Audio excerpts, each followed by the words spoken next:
I was there and then I was gone. And now I am still gone. Oh, now I'm back. Weird.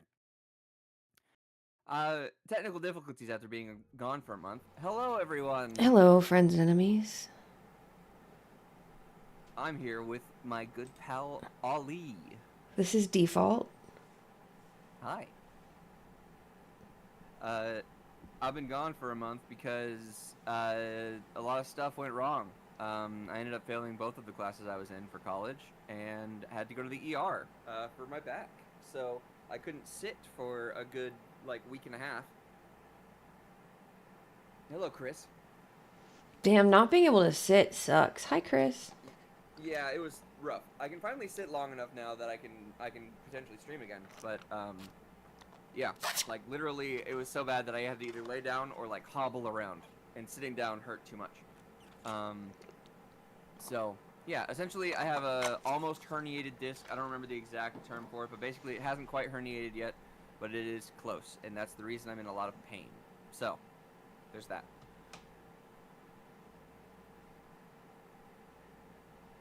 Oh, I'm sorry. Uh, should I call you acronyms or do you already have a nickname for them? I use Sil. Still works.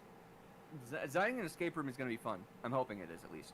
I used to work at an escape room place, and I really enjoyed it, and I'm hoping to. I believe so. Yeah, essentially, to the point where like my entire lower back hurt whenever I like moved at all. Um, anything like below my like waistline, if it moved, it hurt. Um, so yeah, it was a rough time for sure. Um, but yeah, now I'm doing a lot better. So um, I should be able to hopefully get back to it. Um, I'm gonna switch into from the just chatting screen to the Wee. Oh, I'm already there. Oh, I'm getting into the designing an escape room scene. Yeah, I've never been to an escape room, but I've played a lot of them. The games. Yeah. Fair. I used to work in an escape room for a little bit. I have a Oh. story about it. So I am openly queer, right? As I've made clear plenty of times. Um, What? I know, right? Crazy. But I worked at an escape room in Texas, right? I Mm-hmm. was getting paid minimum wage, 7.30 an hour.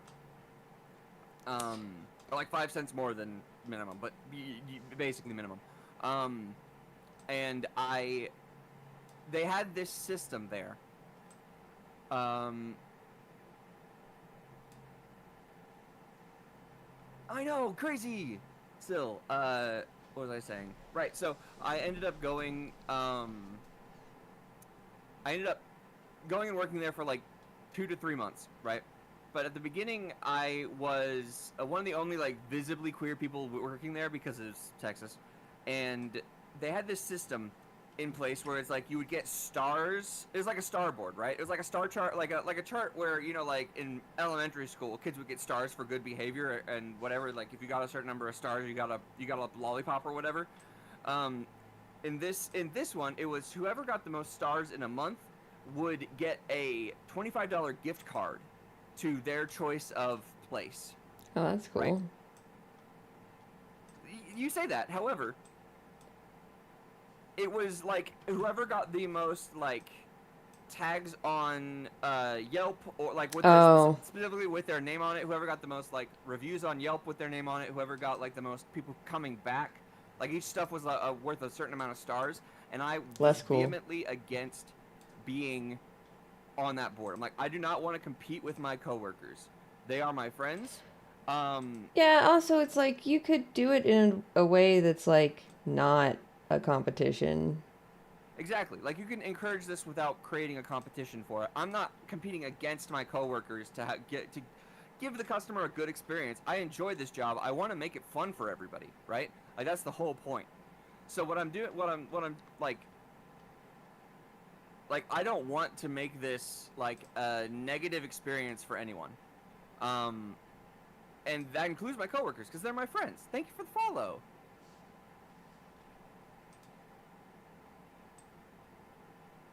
Oh my god, I forgot about compliment bot. Chris's apparently spirit animal is a waffle covered in confetti. Congratulations. Hooray. That doesn't Um, show in my chat. I think bots don't. Well, no, it doesn't write it out. It just says it verbally. Oh, So I have it say it verbally. So I just heard that on my stream. So even better. congratulations, Chris. Uh, I completely forgot about Compliment Bot. Yeah, fully like mentally forgot about that. It randomly pulls from a list of compliments that were generated on one of those like name generation website style things. Yeah, I don't know. I just pulled the list from that site, and so I'm gonna have to go through and exchange that one. But like, it's literally like just random silly compliments, and some of them sound like backhanded compliments for sure. But anyway, so there was that. That's better. Thing. That they're There was that backhanded. thing. Yeah. I mean, you know, you get what you get when you follow me. But you go into that store, and like it was so sterile, and I tried to make it like a lively, fun experience. You know, I learned the rooms, I learned the ins and outs of the rooms. I did my best to be like a presenter, and what I would do is my job was I would intake people, I would help them sign up if they needed to sign up. I would then give the spiel beforehand about the rooms with all the rules and all like the lore of the room itself, and then I would take them to the room, and then I would go and I would be on the monitors. We had cameras in the rooms or whatever, and so I'd be able to watch what they were doing. And then we had TV monitors in the corner or whatever that had like little lines of whatever, and whenever I would write a line, it would ding them, and they would read that line, and they would be able to, like, it would be like the hint system, it would be like the hint system, and it would be like the fucking it would also be like a way for me to like be in character for the whatever, right, without being intrusive, and like speaking my voice over the game. So it was an interesting way of doing it, absolutely, and I enjoyed it a lot. And I would always make it fun for people and do my best to do that. And apparently, I would get the most every month for the 3 months that I was there. I got the most people coming back. I got the most people like leaving reviews, and I got the most people. Oh, sometimes it does that. I apologize about that, Chris. My auto mod goes crazy sometimes. You're fine. I apologize about that. But you should be fine. You're not like in trouble or anything. I don't know why. Sometimes it will remove random messages, and it's the stupidest thing. I apologize about that. But we went and when I was there, right? So when I was there, I was like consistently the best performing employee. And like I never like made that like a thing of pride or anything necessarily. I was just like, I'm doing my job. I like this job. I enjoy running these games. It's a very creative endeavor. I reset the rooms pretty quickly, all that stuff, right? And my coworkers liked me. Not to brag, but my coworkers liked me. And so I had met the managers who ran this one. It was like a franchise sort of thing, but not. It wasn't a franchise. They just had multiple locations. Oh, thank you. I appreciate that. It's got a little bit of motion to it. I can like move my mouse around and like kind of slightly look around with my with the little eyes, and it kind of bobs. Yeah, thank you. I appreciate that. I try to keep my art simple and whatnot. But finally, I had met the managers who ran the store, and there were multiple locations. And finally, the owner comes to meet me because I'm doing well. The owner apparently was a hyper-Christian person, like a hyper-conservative Christian person in Texas. Whoa. As soon as they met me, it was clear that their attitude shifted, and they did not like me because I was visibly queer. And I came, and literally the next day, I get a call from the manager saying, "I'm sorry, we're going to have to let you go. We're going a different direction." And I'm like, did I do something wrong? Was there anything I can do better for my next job? You know, the typical questions that people ask when they're fired from a place. And it's like, I'm like, is there anything I could have done better? Like, to make sure I don't do it in my next job? Like, what did I do wrong? And they're like, no, we're just going a different direction.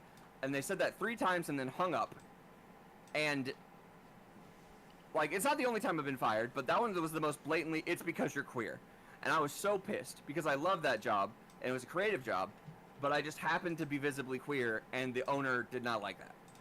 That sucks. And I probably could have tried to sue, but at the time I was like younger, and I was like, I was just frustrated. I'm like, I'm not gonna try to fight this or whatever. I was being paid $7.30 an hour, and it cost me half of that to get there in gas. Anyway, so like, I was frustrated, but like, I like that job, and I've wanted to work in an escape room ever since. I've applied to a lot of them, but I've never gotten in with an interview or anything because it's like a niche job. So, anyway, that is my experience with escape rooms, and I really enjoy them. And I've designed a little bit of my own before. It is horrendous. Welcome to Texas. That's Texas for you. That is I'm Texas. no longer living there, thank God. I'm now living in Washington State, where the minimum is 1540 something, I think, is the minimum. So it's like basically more than double. But we're gonna go ahead and get started with some of the concepts of an escape room. So almost every single escape room starts with a theme, right? Mm-hmm. That's not an M. That's an M.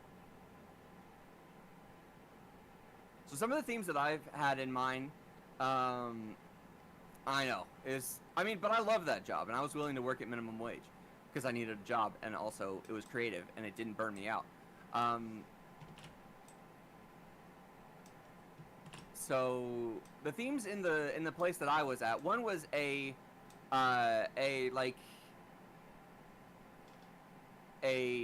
camp, like a child's camp, you know? Hi, Chris! So... 2 Chris's. Look at that. Chris's... A couple of Chris's. I don't think I spelled child right there. Whatever.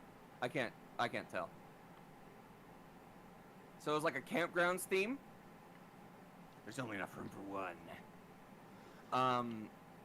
There was a medieval theme, a medieval, Wizard's Tower. Oh, that's cool.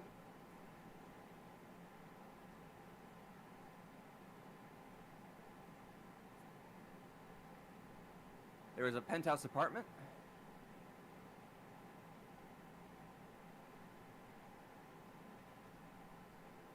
There was a summer camp was the word I was looking for. There we go. The penthouse apartment, where you solved a murder. There was you were a supervillain. Oh, that's neat. In like a urban metropolis where you had to do a heist. Love a good heist.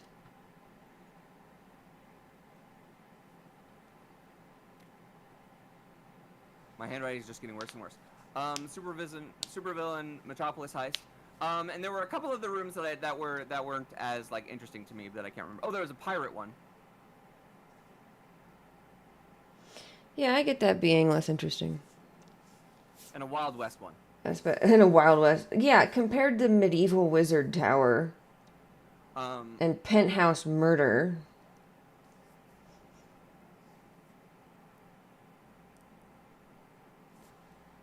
Yep, absolutely. Yeah, I stopped the filter voice a while ago. I liked it, but it was apparently too grating to people, and so I just switched to my normal voice. I'm not as big a fan of my normal voice, but such is life. I'd rather not annoy people who want to watch my stuff otherwise. What's up? Hey, Prawn, how's it going? Hello. So these are like the themes that were in that one there, and they rotated out a couple of the rooms because they were easy enough to switch out. But the permanent ones were the Children's Camp, the Wizard's Tower, the Penthouse, and the Supervillain.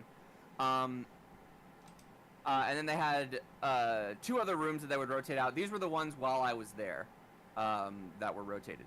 Because the pirate ship in Wild West had like wooden slats on the walls, so it was easy to switch them theming-wise. Thank you, Chris. I appreciate that. So these are ones we can, if we want to, piggyback off of, but we don't have to. I'm more than willing to come up with other ones. And we can work on that now if you'd like to think of some theme ideas. One that I had previously was a 50s diner. Mm-hmm.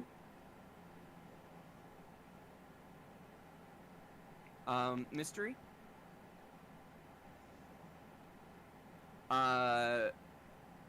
That was one that I had that I thought it would be fun to do, like a jukebox puzzle and like a cash register puzzle and like the grill and having the grill and having the like the seats and everything, and like you could like search under the tables and like it feels like the kind of place that will be ripe or ripe with potential for secrets. Yeah, absolutely. I love escape rooms. I love the concept of an escape room.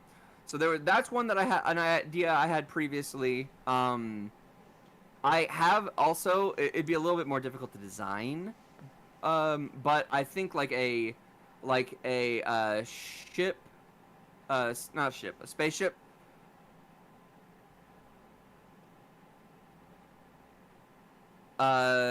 Emergency. Basically trying to solve a spaceship emergency. Like you're on a spaceship and like the alarms start going at the beginning or whatever, and it's like you're trying to. Oh, I am a DM for D&D actually. That was another thing I had suggested to Ollie for this collab stream. I've been doing D&D. Actually, I've been playing a D&D game recently, which has been great because I haven't been able to play in a long time, but thank God I'm finally able to play again. But yeah, I've been doing a campaign. We just finished an arc where they killed a false Hydra. It was a fun thing because I finally got to run a false Hydra. Nice. Hell yeah. I am a forever DM. But anyway, so those are a couple of ideas I've had. This one's pretty generic, but this one I think is a little more original. And the thing about like designing one is we're not restricted by cost or anything like that. We're just restricted by the ideas in our head. And then the whole like actual design of it would be like the whole like turning it from design into concept into an actual physical thing is where all the money and like logistics would come in. So we don't have to worry about all that, thank God. So we can just come up with cool concepts. Do you have any ideas off the top of your head? And just say anything, and we can like work on it from that. The spaceship like, actually gives me an idea, but it's more of like the wreckage of a spaceship. Where you're trying to figure out maybe what happened.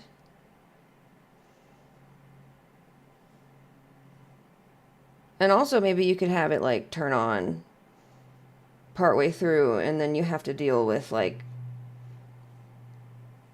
it having an emergency and you needing to shut off stuff to be able to get like out. That's fun. I hope to eventually implement it. Right now, we're just going to go through like the design ideas and like drawings, like concept art and stuff like that. I don't know how far we'll be able to get in this one stream though, but I do plan on continuing it absolutely. But yeah, that is a good idea. The being a wreckage investigator and having to escape the revived machine. If you have some, absolutely, but I'm talking with Ollie too. But yeah, like if you guys have ideas, you're welcome to throw them out. I like anything with a murder mystery. Murder is a good one. Murder's a staple. Another one could be like thinking like a heist, right? Yeah. But when you get there, somebody else has already stolen the thing, and you have to figure out where the thief has hidden it and how to get past their security, which of course would be puzzles.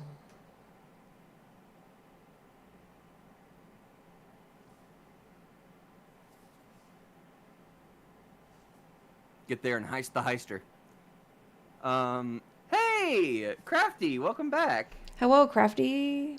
100 points to Blue Shiggies. I haven't changed the points, so I will go through the stream later and update the points for this month. Is Blue winning still? I think Blue's probably winning, but I mean, this is the first one for this month, so it is now. It's 100 points to Blue Shiggies, so they're in the lead currently. Perfect. Heisting the Heister. I think, like, setting-wise, we could potentially do, like, maybe a supermarket backroom. Oh, that could be fun.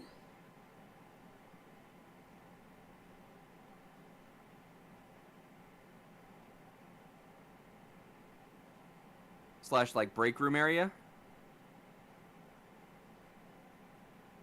This one would be a realistic one because it's cheap and you don't have to do too much like design work for it. Like this is like the reason that they're like that is because it's cheap to have it look like that in the back.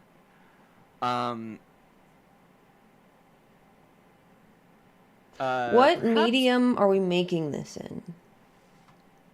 So right now this is just the full concept, right? So this is a concept document, is what I would think. So ideas are limitless. I personally just had that idea because it's like I'm almost always thinking of cost when it comes to things.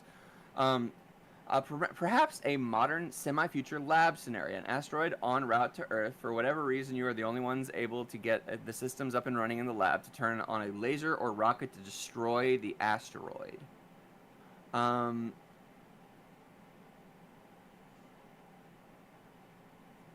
Hell yeah, Chris, go for it. Do your own. Absolutely.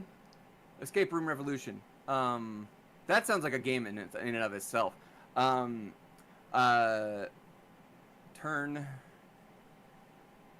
on lab base to shoot laser at asteroid. Let's go. To save Earth. Love that. Oh, it could be like a Doom.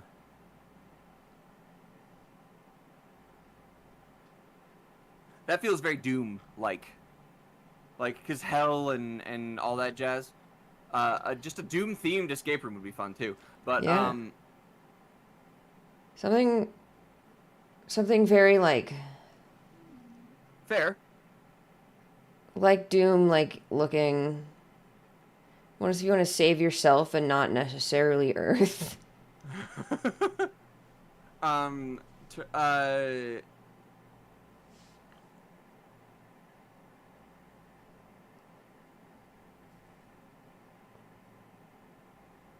Mars to hell. Maybe you're trying to activate something to get out because the Earth is actually doomed. That's a thing. To help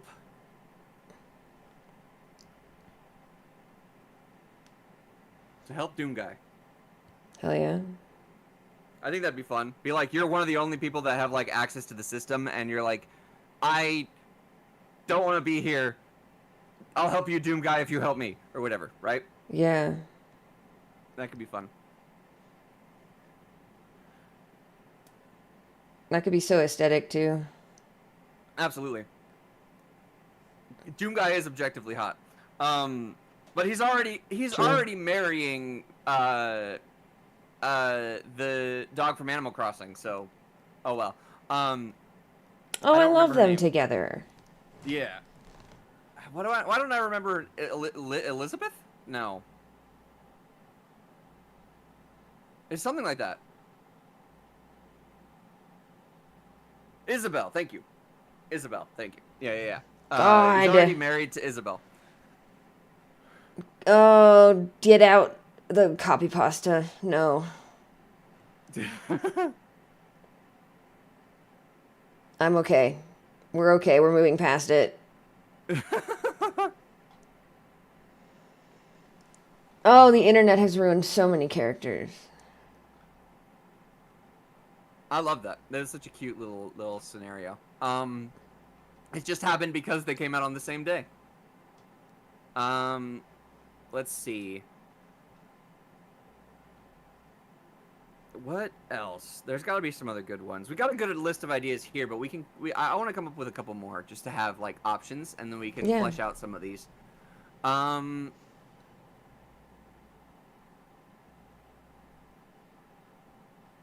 So a lot of them are like you're in a murder escape room and you have to get out before the murderer gets you or whatever. And those ones I always find a little boring. Like I get them, but oh, that is super cute, Chris. Oh, thank you for the lurk. Yeah, Source Filmmaker's great. I used to use that. Thank you for the lurk. I made My Brother and the animation in Source Filmmaker. It was fun. Oh, that sounds cute though. A stalker themed one? That's true. Like, but there's a lot of those, and I kind of want to come up with ones that aren't as like horror centric. I mean, Doom is like the hardest I'll go, but Doom is less horror and more power fantasy. What am I thinking?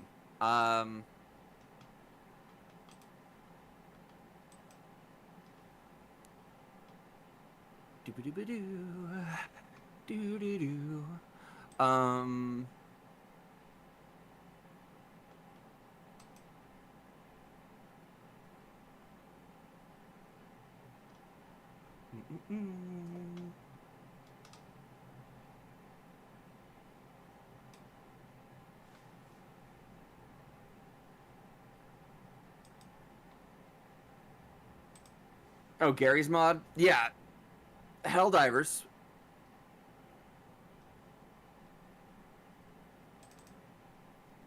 But I wonder how that would be an escape room. Maybe to try and call them back after mission.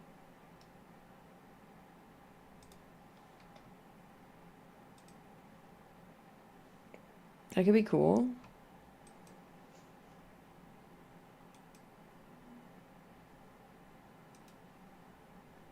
Reestablish connection. Escape for democracy. Exactly. That could be one of them. There's also a couple other things we could do there. Sorry, I keep messing with my microphone because my pop filter has been sagging, and I'm trying to get it back up to normal. Yeah, exactly. So you're trying to figure out like a way to turn something on, or you're working. Maybe you're not one of the people that come down. You're one of the people that has to like get them back onto the ship or something, and something's gone wrong. Flaccid pop filter, exactly. That could be an interesting one. Let me just kind of do that real quick. And then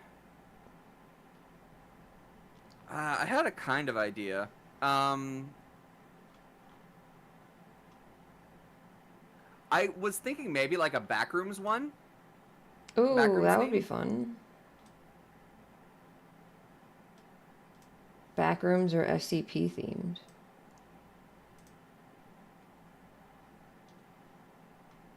And that's pretty broad. And you can go a lot of ways with this one. I think this is a good list of just ideas in general that we can start off with, right? So these are the ones we came up with.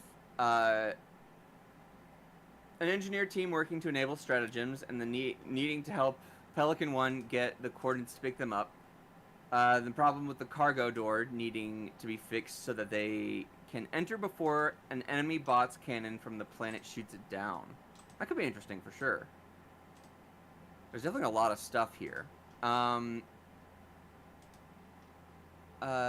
So as far as like, I'm gonna kind of divide these up into theme. So this is a theme, and this is a situation. Situation, theme, situation, theme with a little bit of situation in there, and then that's a theme. So we've got some themes and some situations. We can try to combine some if you want to have like a situation in a theme. I don't know how well some of these kind of fit together. Some better than others. Some better than others for sure. We could do a okay. The one of the best ways to pitch a backroom. Helldivers 50s Diners Murder Mystery taking place in the backrooms. Exactly. You fall into the Doom guy backrooms. You fall into hell. That'd be fun. Let's fall into hell. Okay.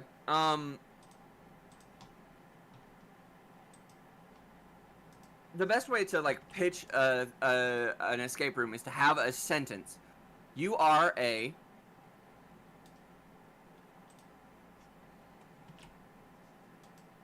blank that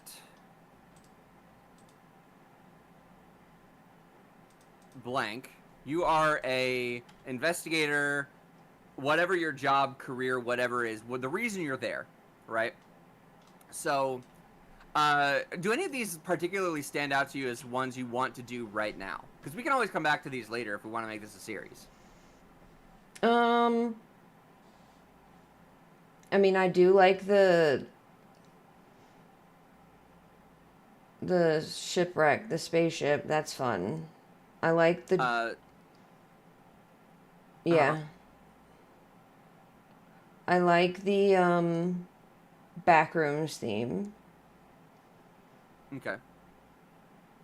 Do you want to flip a coin for that?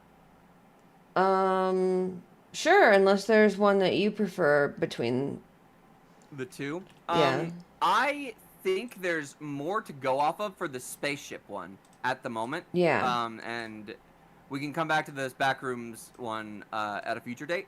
Sure. So you are a shipwreck investigator. Or an explorer. Or something like that. I think maybe like a shipwreck. Thank you, Snow. Thank you, Chris. Salvager? Yeah, salvager works, I think. Gets trapped in a spaceship that you were, that's not a W or an E, sent to clean. To escape, you must, and then it's the blank,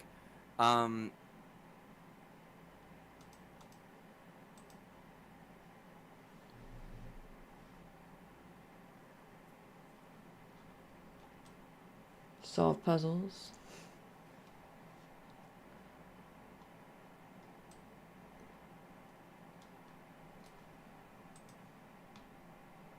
Before you are terminated. How's that?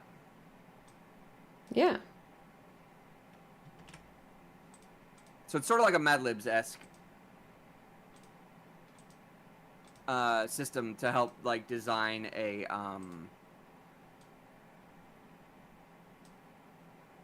So this is the one we're working on right now. So you're a shipwreck salvager that gets trapped. So it's sci-fi.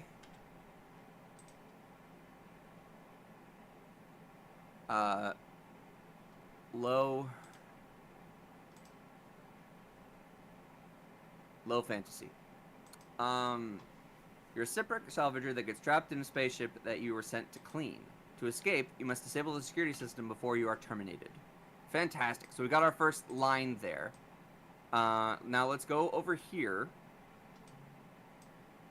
and start working on some like general large scale ideas. Or broad view, rather, not large scale.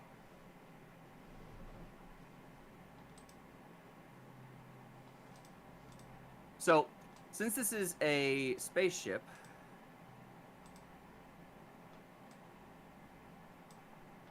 it's likely to have things like corridors,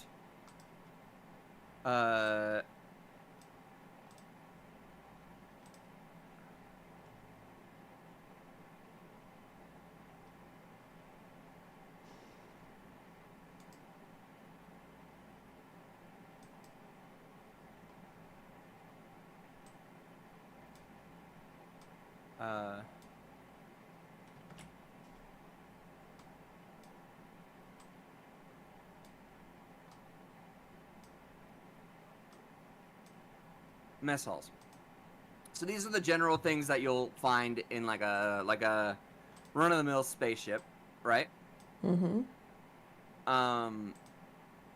Corridors, airlocks, storage rooms, command rooms, living quarters, mess halls. So a lot of escape rooms are either just one room or a few rooms. We're not limited to that, thank goodness. But we can basically do like a set number of rooms in a layout, right? So let's just say we have a big box. This is our play space, right? And we kind of keep ourselves relatively restrained to this. And we have maybe the entrance here, right? E for entrance. We can enter into this would be like the destroyed entry, like docking bay. Mm-hmm. Maybe start.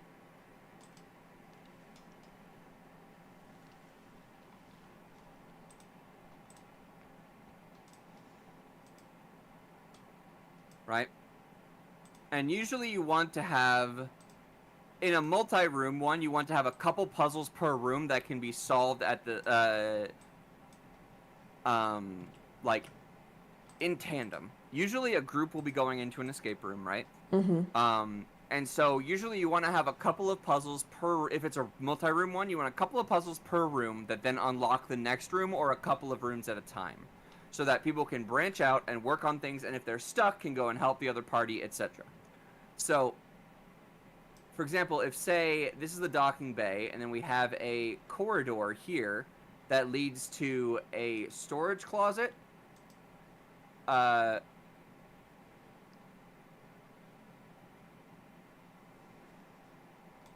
and a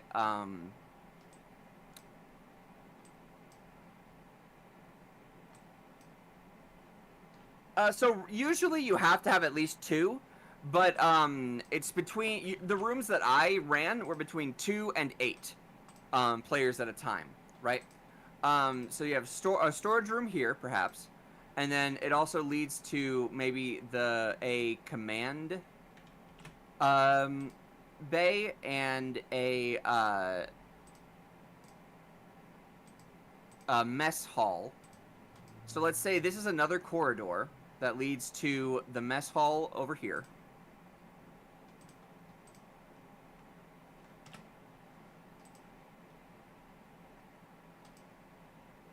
And let's say the door here has to be unlocked in the previous section. So I'm going to draw a little lock there. And storage, let's say storage is unlocked when you unlock this door. Right? And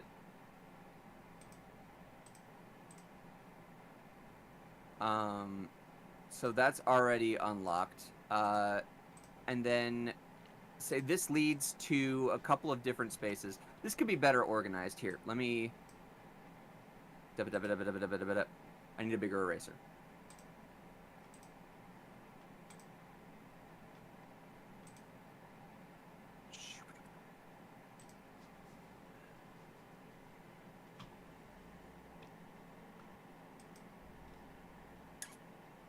I need to be right back. Okay, have fun. Mm-hmm. Don't fall in wherever you're going. All right, Jet, you're with me. Let's say the mess hall goes to right here. Right? And the mess hall is just straight open from there. Like, there's a little entry hallway. Storage is right here. Better organized, I think.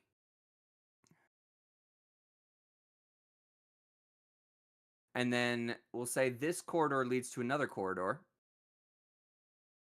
which is locked as well.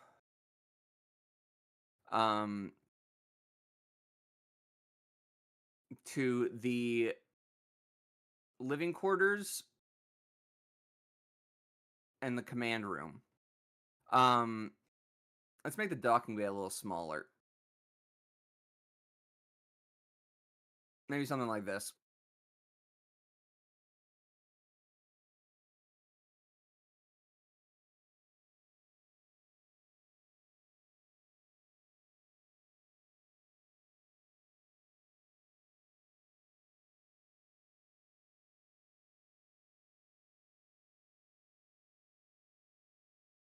So here we go.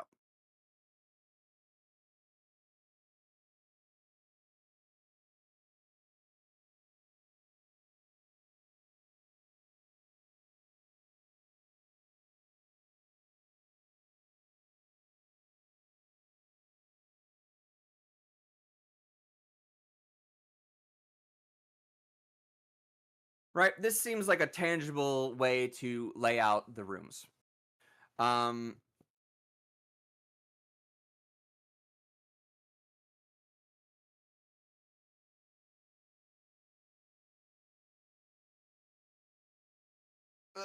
me stretch. And maybe we don't even need this one to be locked right off the bat.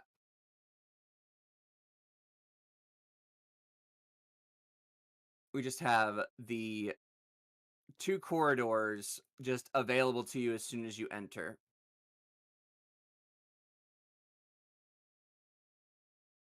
Right? So the docking bay right here is destroyed and dilapidated, and we can come up with stuff for that there. The storage unit and the docking bay will have the keys to, and so once we have the layout, we can create a flow chart, right? So it starts at the docking bay.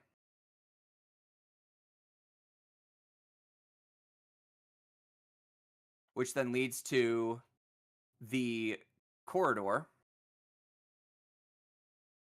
I keep spelling it with 2 O's. The 2 O's are over here, I think. I actually don't know how to spell corridor. My brain is not. Whatever. You understand what I mean. You viewers understand what I mean. Hopefully. Which is corridor and storage. So we'll just call this one room, essentially. Which then will unlock. Which can branch out. Actually, you can unlock maybe 2 different rooms from this, or perhaps you need stuff to unlock. Like, you can go straight from this to, say, the mess hall. But you need stuff from both storage and the mess hall to unlock the living quarters.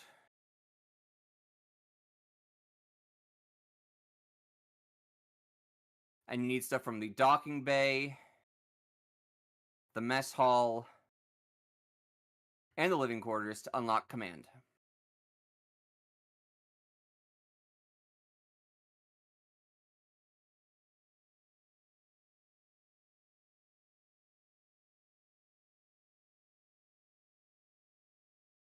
Right? So it's relatively linear for the first 2 rooms, which unlock the next one. And you'll find some puzzle pieces in the docking bay and the corridor for future rooms. But you can get from A to B to C if you do the correct puzzles in the right order. And then in order to unlock the next room, the living quarters, you have to go back to the corridor and storage rooms to find the rest of the information that the mess hall provides. The living quarters then allows you to unlock command from the docking bay, living quarters, and mess hall information. Right? And that is sort of the flow chart. And once you're in command, you then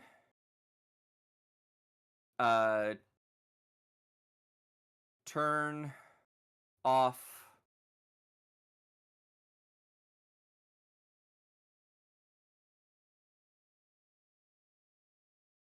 turn off security lockdown, right?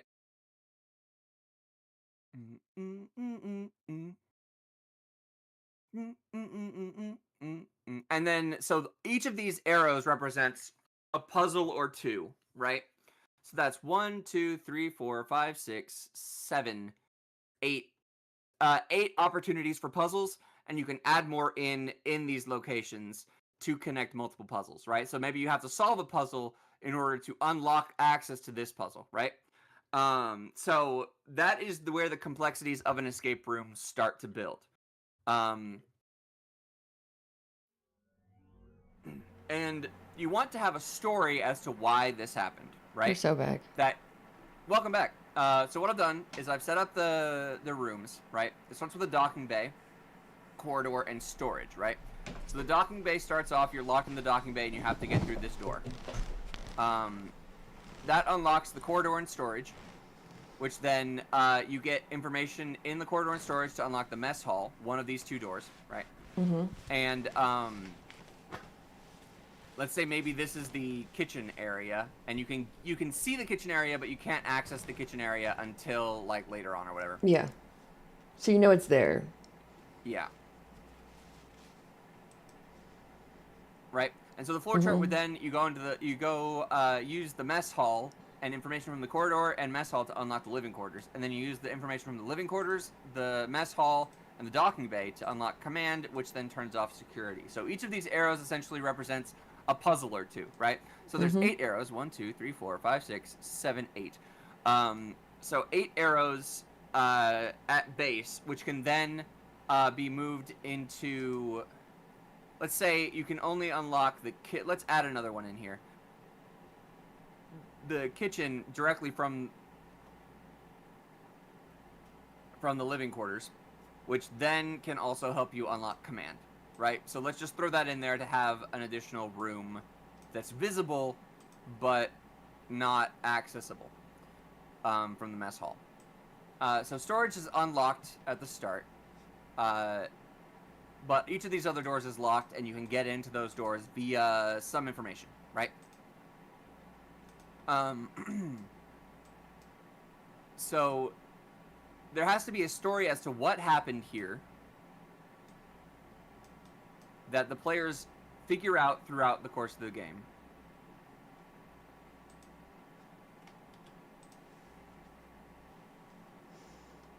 Right?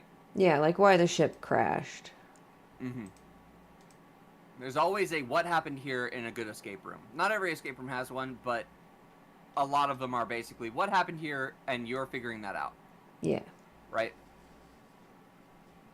So this is where we work on the story aspect of it. Turn on the stabilization, maybe that'll help me write easier. So I would say if we want to be able to access these rooms, maybe it could be like a virus swept through here. So there's potential for a virus, perhaps a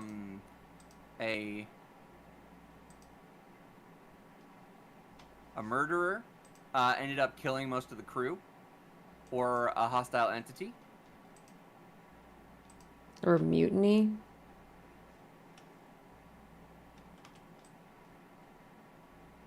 Yeah, but what happened to the crew after that? What does mutiny lead to an empty ship, right? Mm-hmm. So that's things to figure out there. So there's potential for a lot of these things. It could be like virus/bacteria, something or other. Could be a virus on the ship, like a computer virus. Oh, yeah.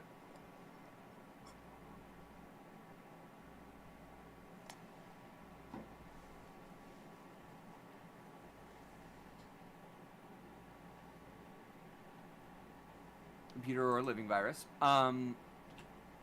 Computer bacteria. Is that malware? I don't know. Whatever. Maybe that's bloatware. Maybe bloatware is a bacteria and malware is a virus. Thinking Could be. in like abstractions. But AI gone rogue. That's always fun. Topical.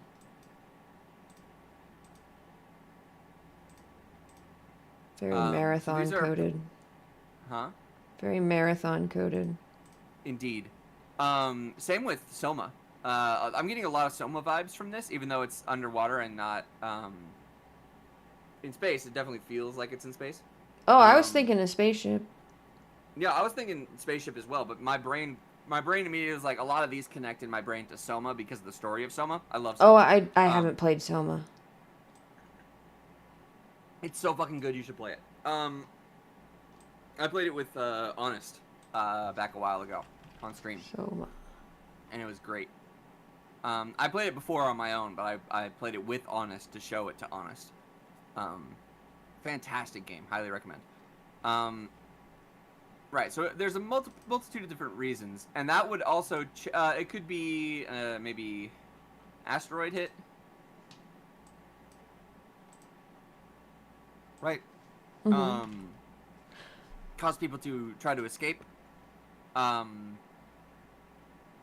there's a lot of different reasons. Do any of these stick out to you as something that could be like an interesting reason for this ship to lock down?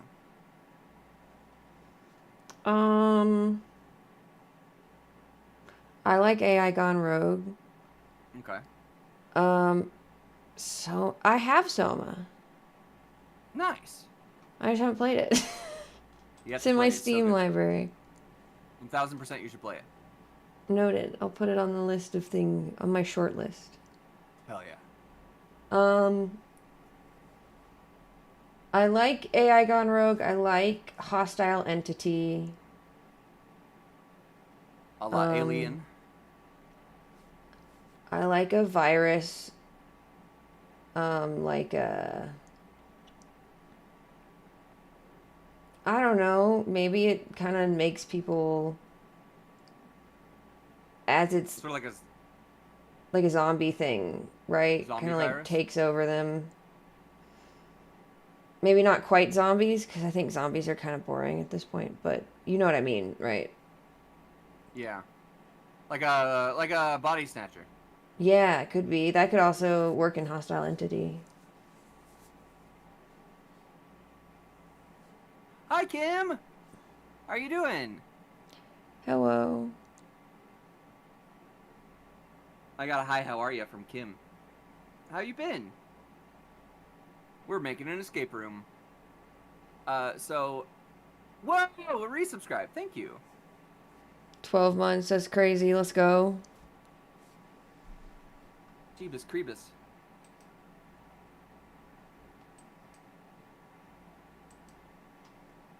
Hi, I'm doing okay. How are you? I'm tired, but good. Thank you so much. It's been a hot minute. I ended up having to go to the ER because of my back.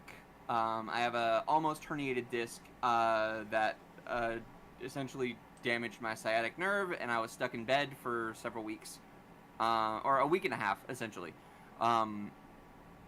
And because of that, I failed my my exam for my math exam, and ended up failing both of my classes. So that's what's been up this month. So mentally I'm like, I just need to take a break from streaming. So I'm like, I'm done for now. I just kind of like shut off for essentially up till relatively recently. And then Ollie messaged, and we talked a little bit about what was going down with life, and we were like, I should probably get back to streaming, and then I offered a collab stream to start it back up, and here we are. We're creating an escape room. Hell yeah. Hell yeah. Hell yeah, brother. All right, where were we? So let's go with a body snatcher, hostile entity thing. Does that sound good? Yeah. Okay. So the crew picked up discarded cargo that had a mind snatching virus that took over slowly and caused a mutiny slash bloodbath from the remaining non-infected. Ultimately,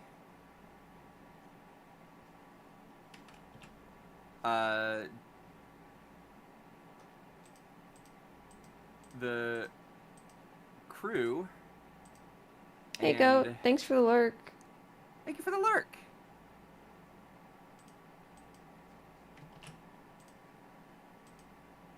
And dooming the crew and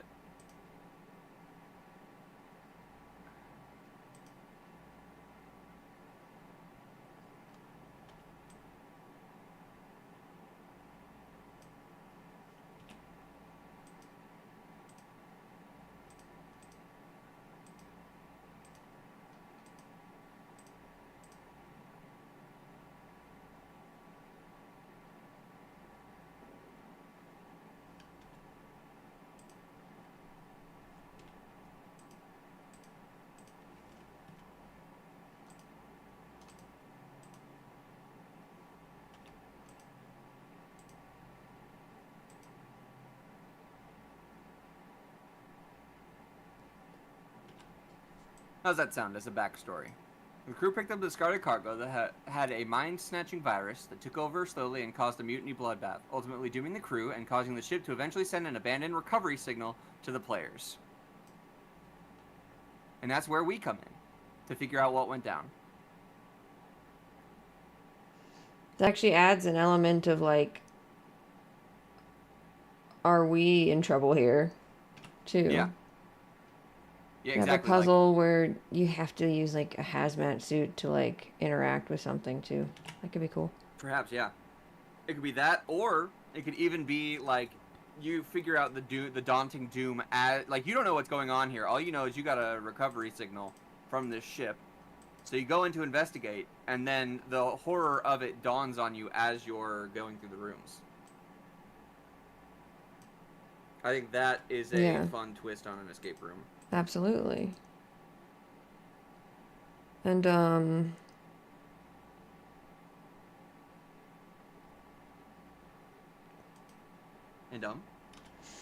just thinking of, like, how... So you could have, like, logs and stuff to find. But also you can stumble across, like, physical evidence of it happening. Mm-hmm.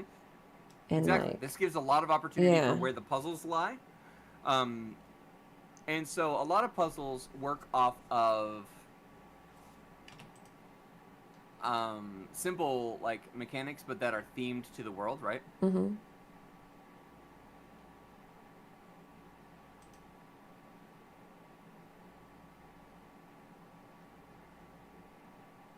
So, for example, the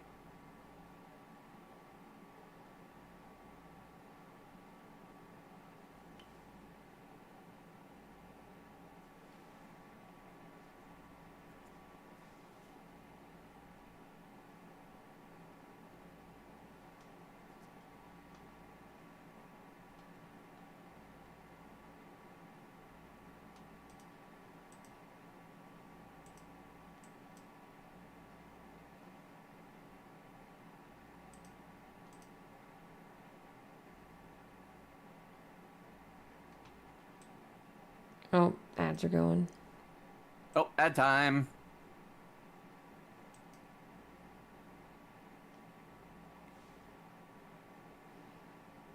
Do you want a BRB during ads? Yeah, let's go ahead and BRB. Okay. Stream pause menu. Skaboop. All right.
Okay. We're so back. Look how back we are. Right, so we got the...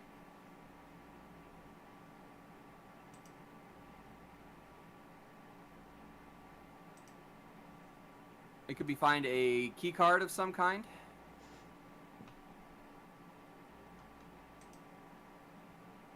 That can then be used further in the,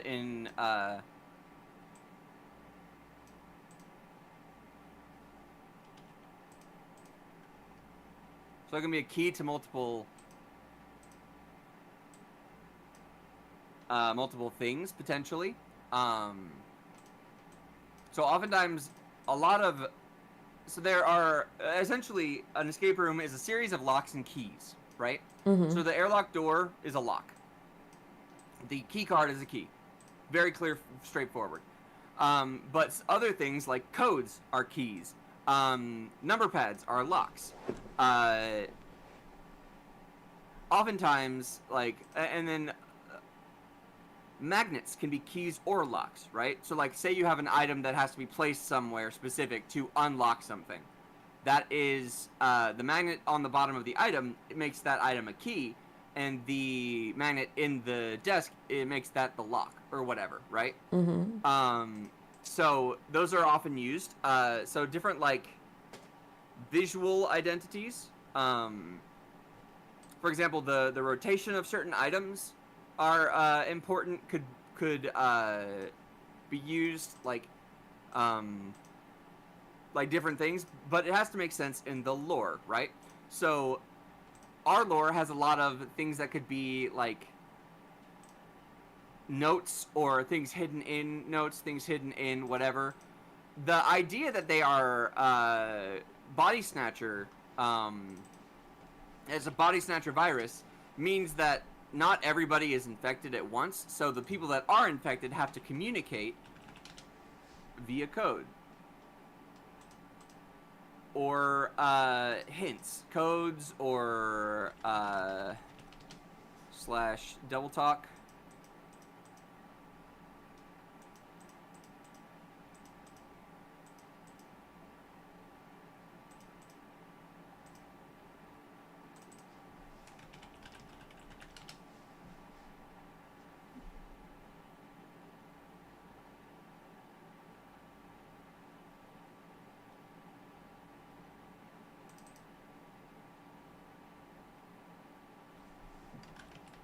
So those count as decipherable keys, right? Number pads. Not bads. Number pads are locks, obviously. So each thing can be themed to the room that it's in, right? Mm-hmm. So, like I said, the airlock door. So the first room would be the docking bay. You enter in the docking bay. Let's say maybe it's the docking bay itself is under a little bit of disrepair, and you can tell some stuff has happened, and there's a box, like a crate that is opened in that room. Yeah. That could be the inciting incident of the infection. But y'all don't know that. You just know it's a opened crate with some stuff in it, and maybe that stuff is useful later in the rooms. But starting with the theming, immediately that cargo is in the docking bay where y'all enter, right? So it starts immediately with the concept of the rooms. But before we get into the exact puzzles, let's describe each of the rooms and how they look, to give a vibe and what we can use to create the puzzles, right? So starting with the docking bay.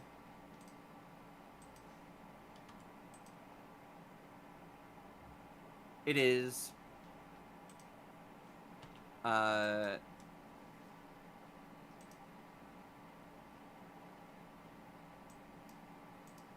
slightly run down.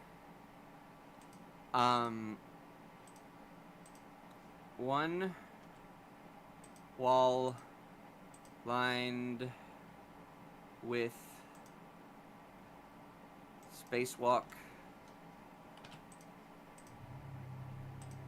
suits. Maybe 3 of them. Mm-hmm. Just to give it like a, it doesn't have to be big, but it like give the idea that this is where they keep their spacewalk suits. Yeah. Spacewalk suits. Crates that are covered in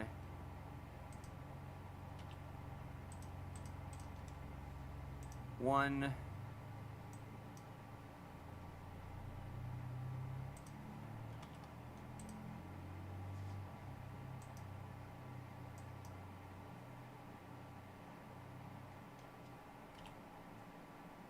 Now, it's likely whatever's in this cargo is going to be like one item or one object. Like, because you don't usually pack a bunch of stuff into a cargo crate.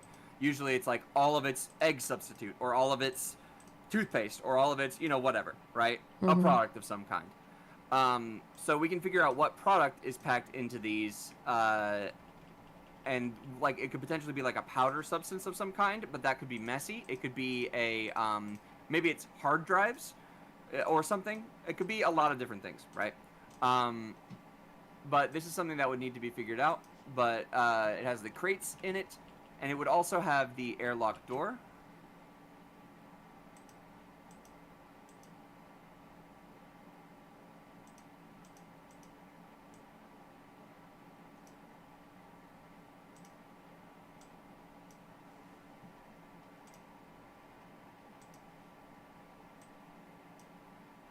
Airlock door that requires credentials to unlock.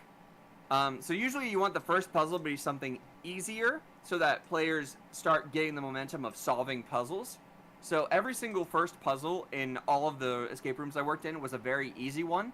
It was usually finding something and then putting it somewhere, right? Makes sense. So this one would be finding the credentials and using them to unlock the door, right? Yeah, simple. So, simple. Super simple first puzzle to start getting players going, right? And they're like, the momentum of, yeah, we've solved the first puzzle immediately, this is easy, let's go. And then they get harder over time.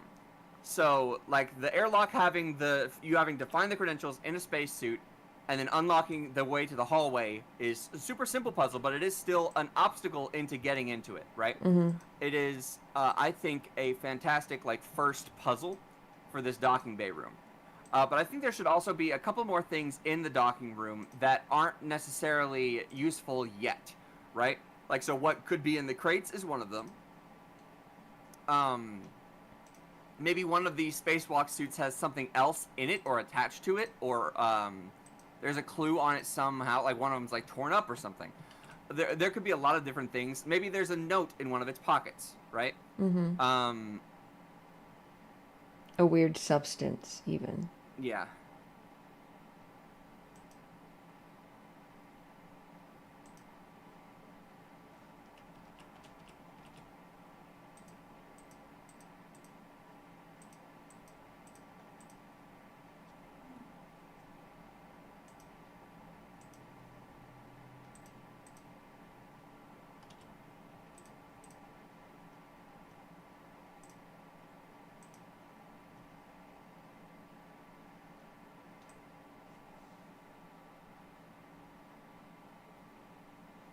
To set atmosphere and be used later.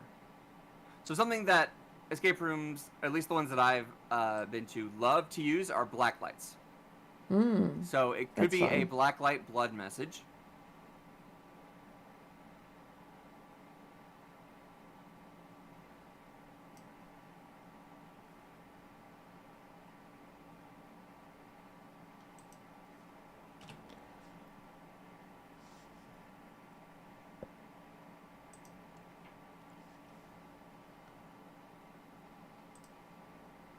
Right? Something like that. So this is what, usually this would be about what you find in the first room of the, right? Black lights do make a lot of sense. Yeah, they're fantastic in a scenario like this. And it makes sense that would be like a black light of some kind would make sense to either find on the ship or have as a cleaner, right? So it's something that you can find later on to use in your The player could also have starting equipment. Yes. So sometimes they can. It Yeah. depends on the room. Sorry, I phrased that as a question, but I meant like. Yeah, exactly. Yeah. They could have starting equipment. 1000%. Let me turn my music back on. I forgot I turned it off for the pause. There we go. Oh, music. That's a good idea. Yeah, I've had my Spotify just running in the back. Just because. I want to listen to some music. I'm not taking this one too like seriously as like it has to be a VOD. It's gonna be a VOD, but the music's gonna be cut out anyway, so whatever. So this is like what would be in the docking bay as far as like the vibe and the setup, right? Mm-hmm. And then next room would be the corridor.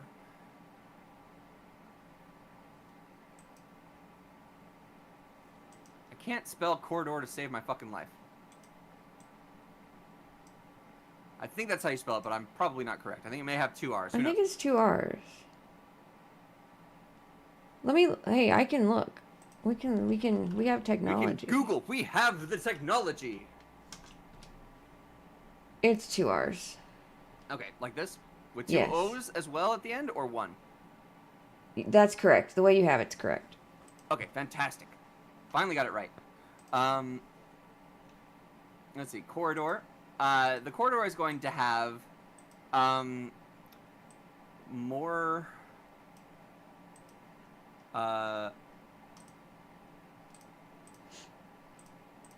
more blood splats potentially as well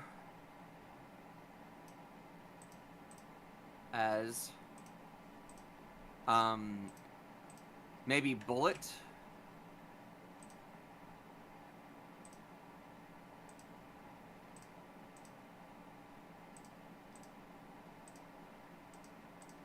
Maybe bullet holes in walls. Like a last shootout sort of happened here as they were leaving to get away from this whatever back into the docking bay to try and escape. Mm-hmm. Ultimately fruitless.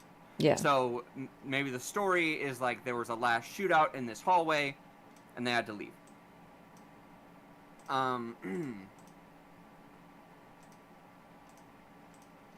More blood splats as well as bullet holes in walls. As far as like clues go, there could be a terminal.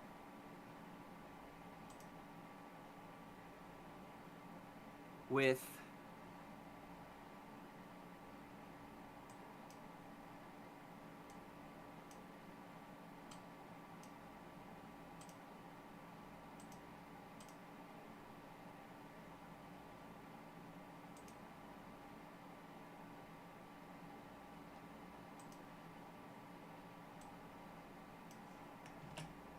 So you have to find everyone's credentials. Whoever's credentials you have at the start could be maybe one of the lower level workers, so you don't have all that a lot of access to a lot of things, but you can get some information to begin with.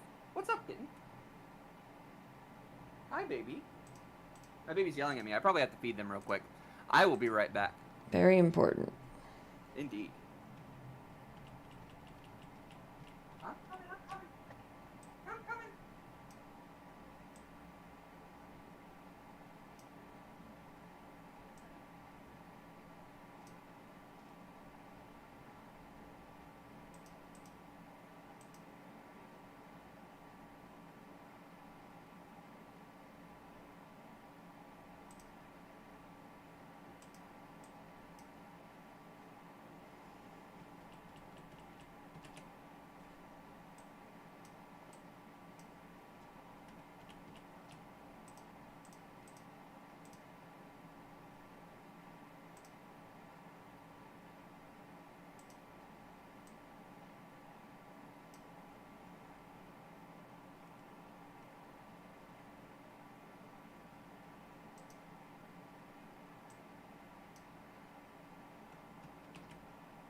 Which is good. Good enough. Returned with myself.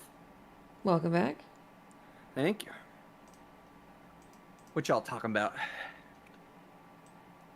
I have been focused. Focused. Nice. Terminal with email credentials to unlock different accounts. Could be a good way to both disseminate clues as well as give lore.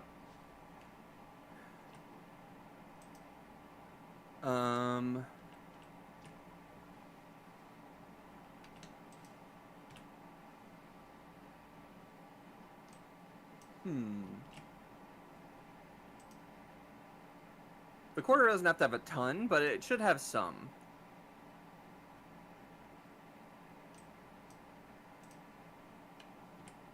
Yeah, something. Mm-hmm. Like something dropped, maybe. It's just a corridor. Yeah. It could. How about there is some.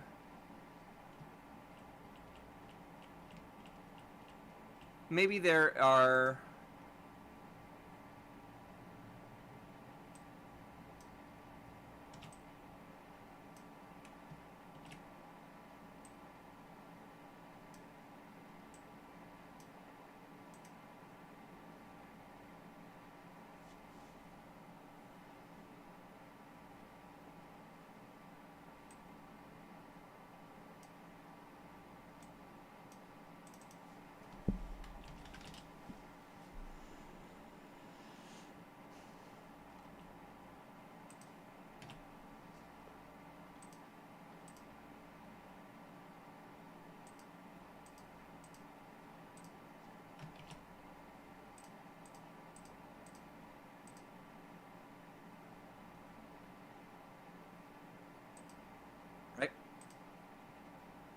So this is another key that we have set up for a future lock, right?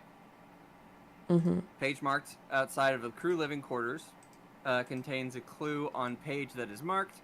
So basically, this is going to be more lore with the terminal on the wall and the book on the floor.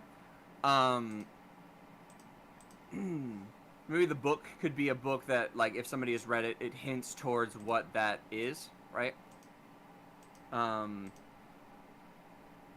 Like, it could be like a Revenge of the Body Snatchers book or some shit like that, right? Yeah. Something thematic. Mm-hmm. Exactly. But like in the book, there's a folded page, like maybe the page number, and there's like a little code written on the page itself. Damn, could you imagine reading something like that and then like looking up and like, wait a second, I'm seeing my life reflected in this. This sucks. Yeah. But maybe that's why they were aware enough to mutiny, or attempt to prevent it from happening. Who knows? Mm-hmm. But that's all that this corridor really needs. On the next part of it, it would be the storage room that is also unlocked.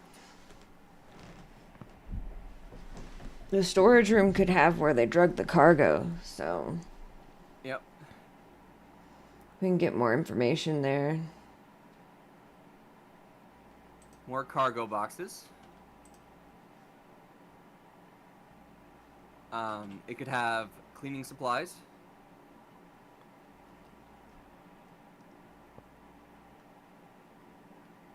Supples. My cat wants to look out the window. Give me a few seconds. Mm-hmm. I gotta open up the blinds. It's important. Yep. It's winter time, ain't it, Tonar? Look out the window. Here we go. Okay. She is now actively looking out the window. Let's go.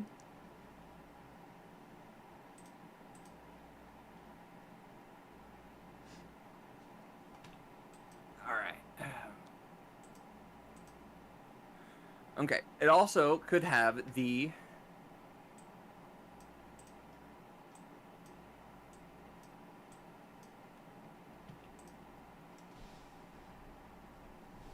It could have the black light storage in there. Mm-hmm. It could have maybe a backup credential, like key card that's not assigned to anyone but can be used to enter the terminal for like admin stuff. Maybe that can then, once you get into the terminal, you can then unlock one of the doors from the terminal.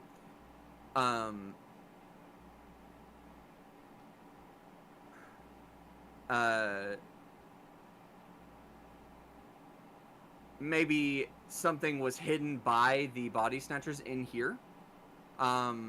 It could be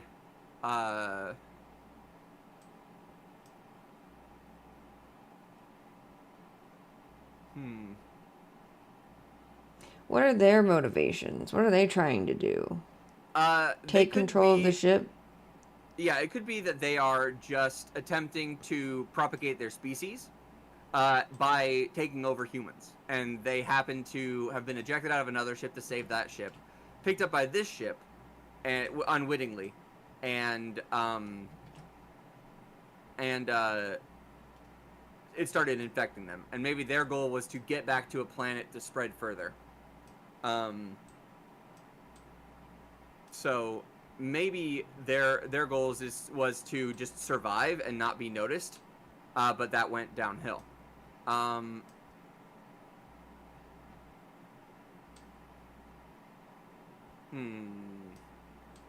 We'll figure out like more specifics in a bit, but I think this could have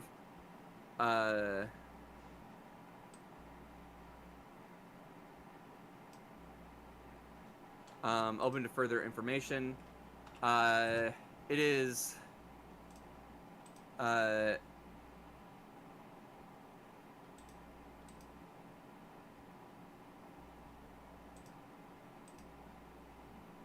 this room is not meant to be exciting as a room in concept. Yeah. Like, they are just not, they're not meant to be like this, you know, super fancy, whatever.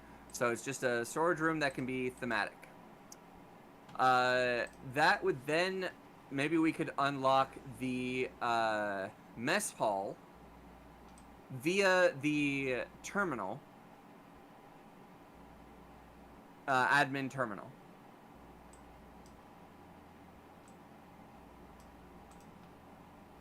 And I think this is like, so these three are going to be relatively quick succession. So you unlock the docking bay with the key code, you find the stuff in the storage room, you find the corridor, and the mess hall is unlocked in the terminal itself. Mm-hmm. Right? From the corridor terminal.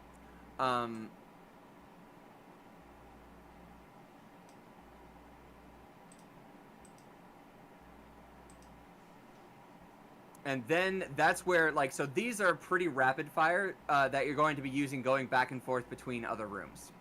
The corridor, obviously. The docking bay is going to have some stuff in the future. And the storage room also will have some stuff for the future. But it also immediately unlocks the mess hall, which is going to be...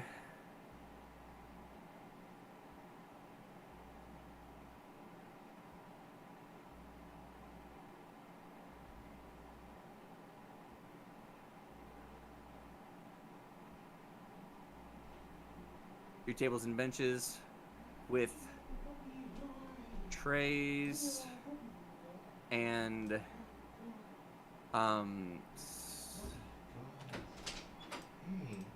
Hey.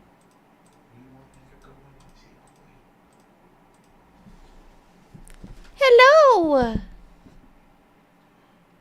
Hello. Hi.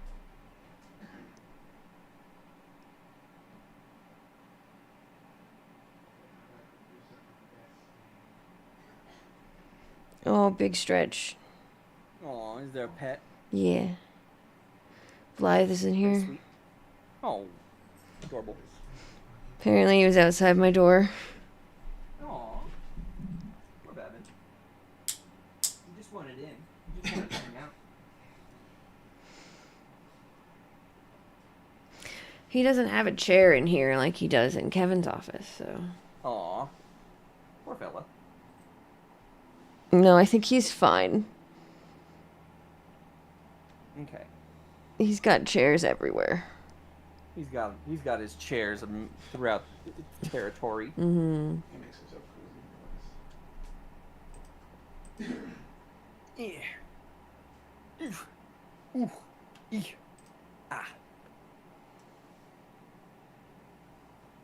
Okay, where was I?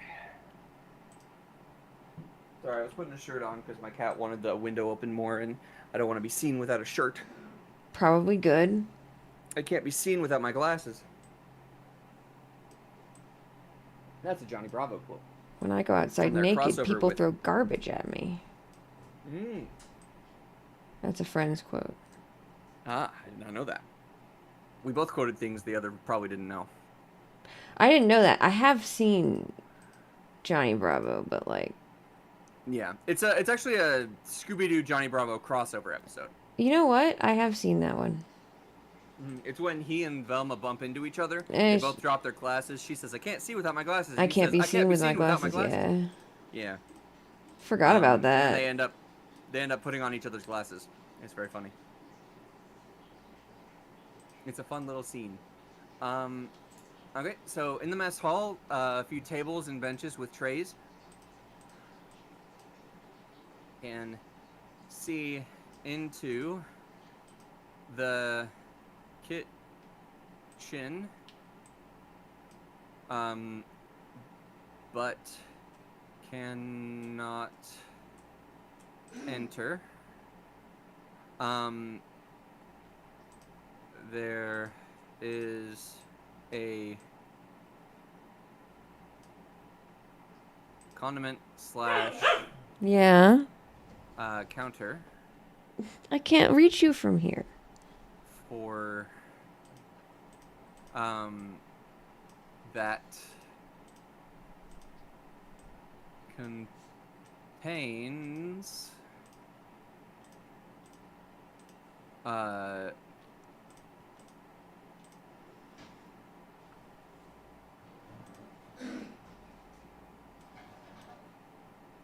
open salt packets. So something I think could be interesting is that these things have a weakness that makes it apparent that they are not human any longer, right? So for example, maybe they get harmed by large amounts of salt, sort of like a slug. So the open salt packets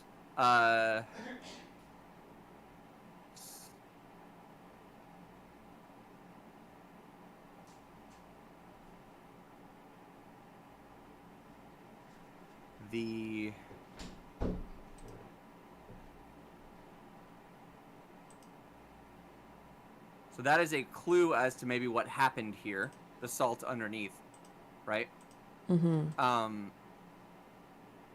I think a clue or a puzzle to unlock here. What? I can make some in a little bit.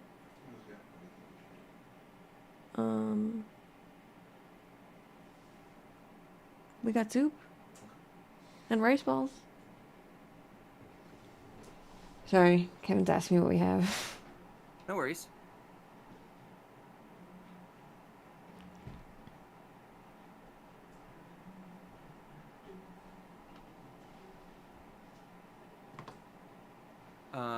Wall locker / food.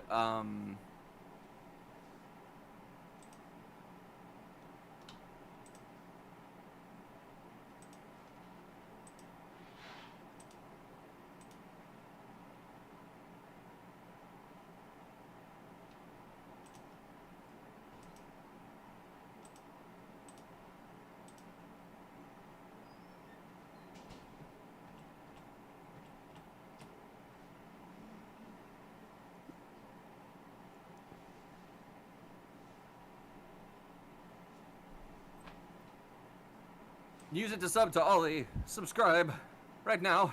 Very true. Do it. Let's see. Wall locker or food vending machine. You know how in Fallout they have those like food vending machine wall thingies? Yeah. That you can like unlock with a pin or whatever that then dispenses a food item. I think inside you can visibly see that you have to get a key card from there. And so yeah. like you have to unlock that food vending machine.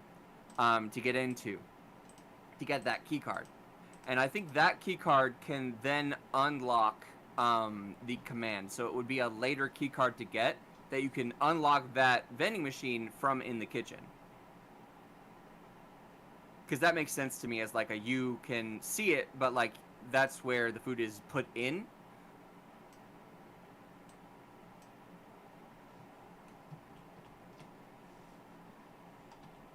Does that make sense? Yes, it does. Fantastic. Okay. We can put more clues in here in a minute, but to get to the from the mess hall to the living quarters, I think the mess hall should contain some sort of note that will, or something, to unlock the living quarters. So perhaps there is a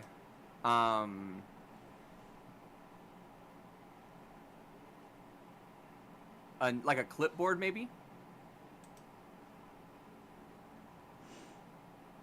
Clipboard with like instructions.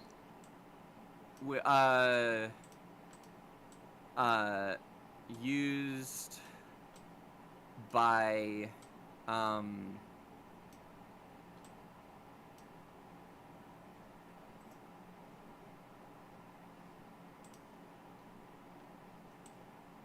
ensure food safety.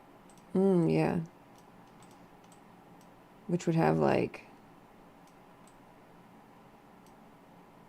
to clean this or whatever, you need to do this to open it.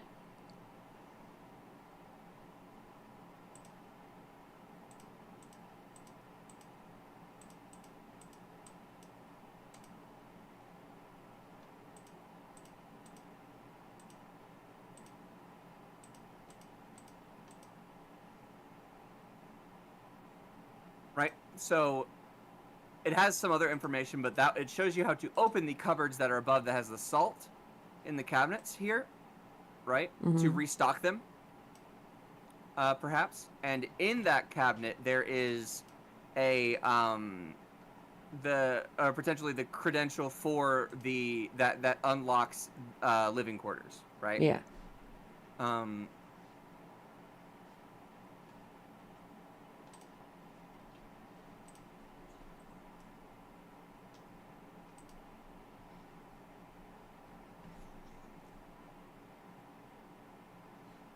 And maybe it's maybe each living quarter is separate, so this is only one of the living quarters. Like this doesn't have to be the full like ship. So maybe there's a fake door here, and then there's a fake door here that you can't unlock. But they're just to make the world feel more lived in, right? So that like perhaps this is only one of the living quarters there are multiple living quarters, right? Yeah. So,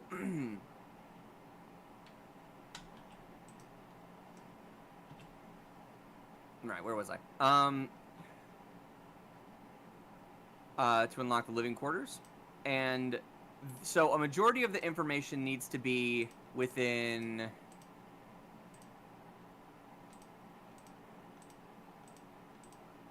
the mess hall, the living quarters, and the command and the kitchen. So those 4 places have to have a lot of information in them. Yeah. Both lore-wise and, like, just story-wise, right?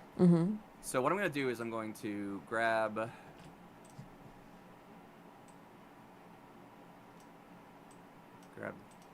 this and then add more.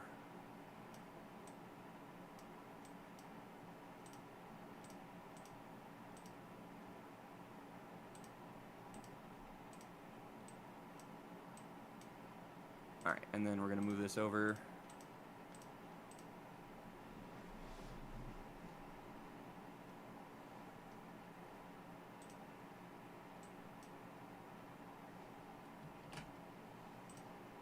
There we go, just to make it easier for myself so it's not like going down the middle of the page.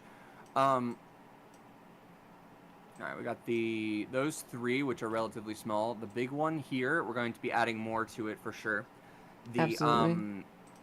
The living quarters, but we can build those on top of each other. So up next is living quarters.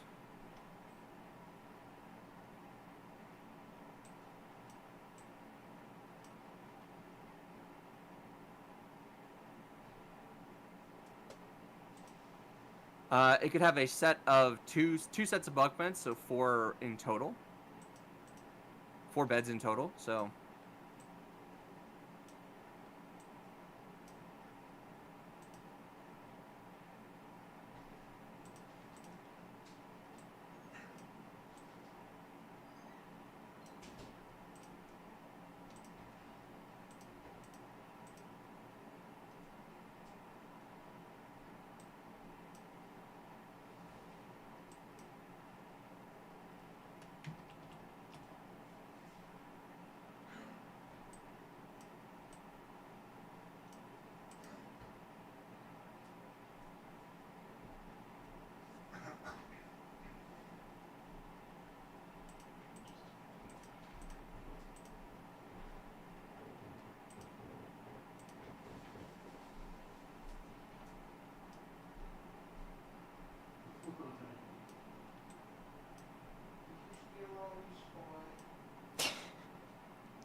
Of course he did. All the chairs, and he goes to my spot in the bed. Hell yeah. Favorite, because it smells. It smells like parental. Yeah, but then he gets mad at me if I try to move him because I need to sit there. Yep, of course. So, in my imagination, and I'm just going to do a little quick drawing of this, the layout of this living quarters, right,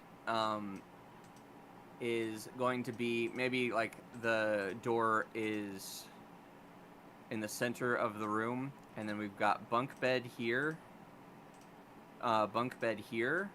with 2 trunks underneath each facing that direction at the very, like, underneath fully, so that, like, this is storage for one and then storage for the other, right, for personal belongings. Mm-hmm. Under each of them, because this is going to be like a utilitarian, like these are like not the captain's quarters or whatever, right? Yeah. And we have desk.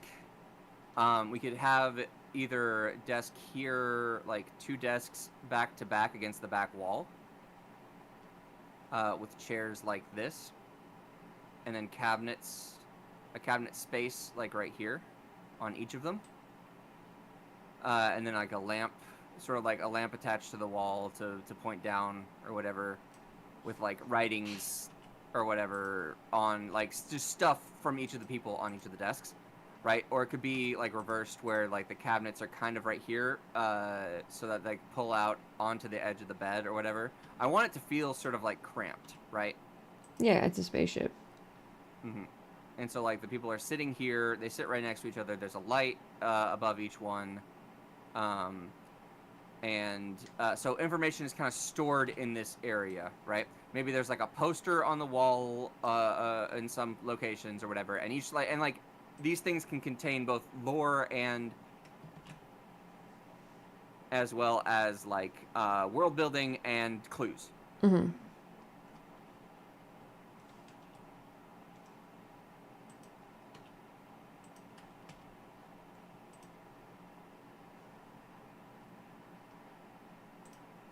Right? So the living quarters are cramped, but can basically fit 4 person to a living quarter room, right?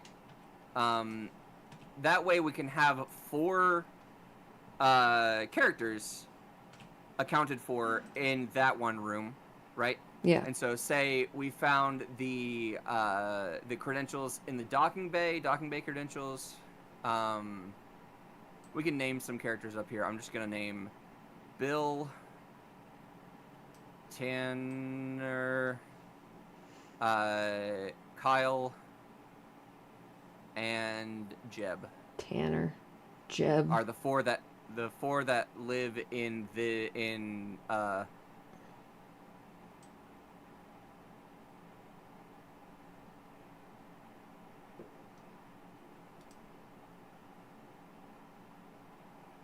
right. Mm-hmm. This could be, say,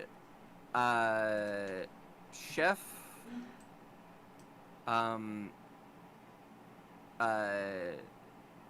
this could be janitor, this could be hauler, and this could be what's another one that would be in this? Navigator. Ensign. Could be navigator. I was thinking like this room be like the lower level employees, right? Yeah. So something else in that like air, or maybe maintenance. Maintenance, that's a good one. Right? So these are all like lower level, like the quote unquote blue collar employees on the ship that are needed to staff it, right? Yeah. So like there's not like a ton of like high level information in here. Most of that will come from the command center. But this has like the people, and maybe it was building up from the like it started with the hauler first infected, or yeah, because he was the one pulling in the.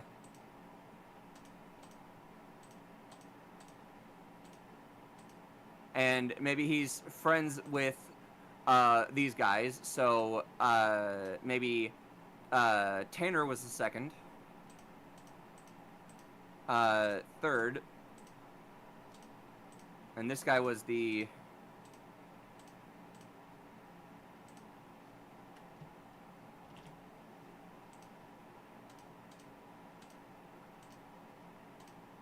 This guy's the guy that realized what's going on, right? Because his roommates started to change. Yeah. The chef stopped cooking with salt. So like this, like a bunch of stuff happened with these guys that Jeb figured out. So maybe Jeb has a diary of some sort in his living quarter bunk or in his like little trunk that you can unlock to get more information and maybe some clues. And maybe like these guys are talking in code to each other using notes. And that you can find in their bunks, right?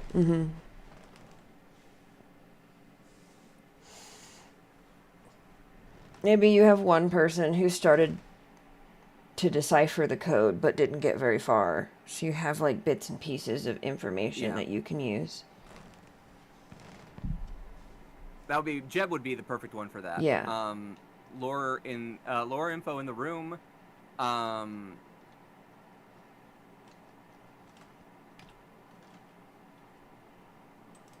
That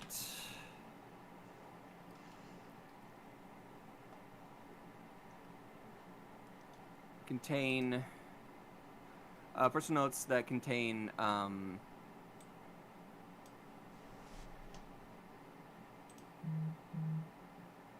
clues and code.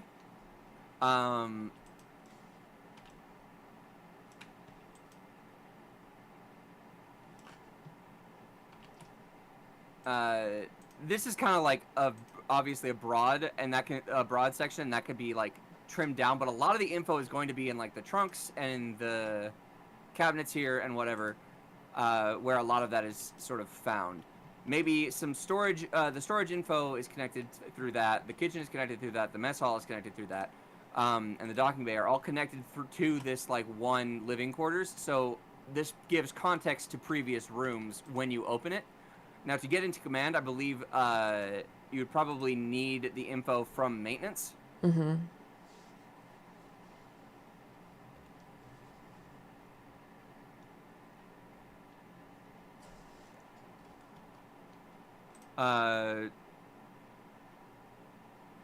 To get to command room. Maintenance info needed to get to command room.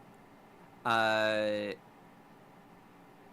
the maintenance key is the one that's in the kitchen. So, need to get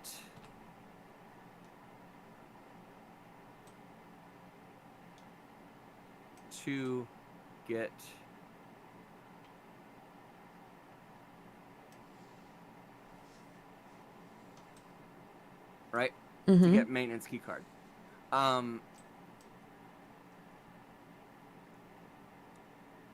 So that gives you a line through so to get the living quarters, you need that information to then get into the kitchen, which then allows you to get the box here that contains the key to the command room, right? Yes. So, what, kitten? What is it, my baby? Oh, she's so cute. She say hello. She come to get pets. My sweet babies. we're having to give her like little jump down spots because she's getting old. She's 12 years old and now she's starting to fear bigger jumps. So we're giving her little jumping spots to like stair her way up things. Aw, baby. Yeah, I've had her for most of her life, all but 1 year. So I've had her for 11 years. That's a long time. It is. She's such a sweetie. But she gets crotchety sometimes. She's an old bitch. Poor Lovey. Okay, so let's see here. And that gives us all of the keys and locks needed to get to the command center, which has the final puzzle. Mm-hmm. Hello, she's jumped onto the desk.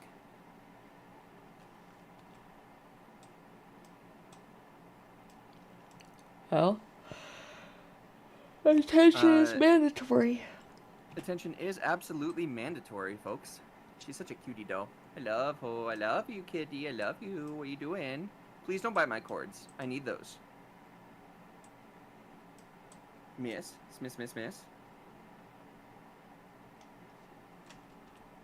No, she's gonna rub on the microphone now. I don't know if y'all can hear that. I can't because of CRISPR, but... Gotcha. Fair. Kitty do be rubbing. It's probably coming across on your side. Huh? It's probably coming across on your side. Probably. She's also standing on my drawing pad, so I cannot continue yet. My tablet. I should have plugged my tablet in. I've just been doing this by hand. Hell yeah, pixel art by hand. We love it.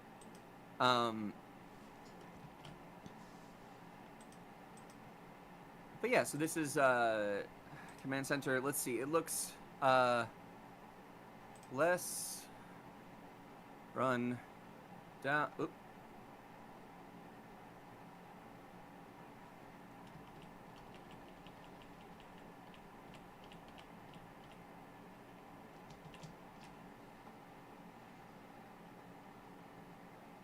More organized.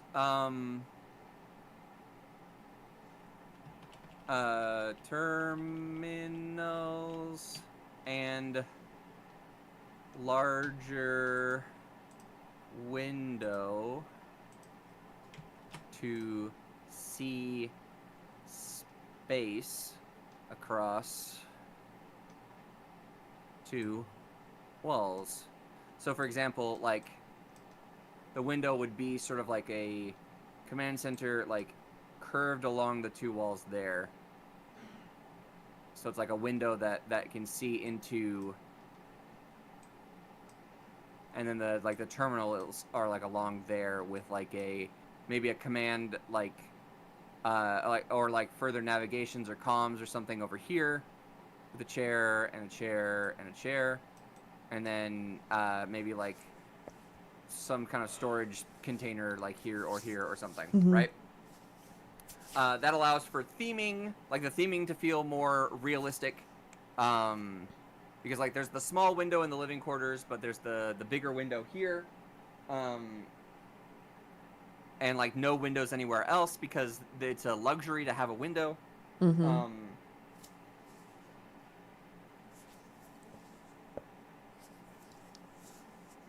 But yeah, so like that kind of like gives it the how baby, what are you doing? You want more food? She may want more food. I'll be right back. The cat has not been fed. Soon? Are your ads running soon? Yeah. I mean, I can run them now if you want to run yours now. All right, I'll run mine now.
I have been fed.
Let's get scratching.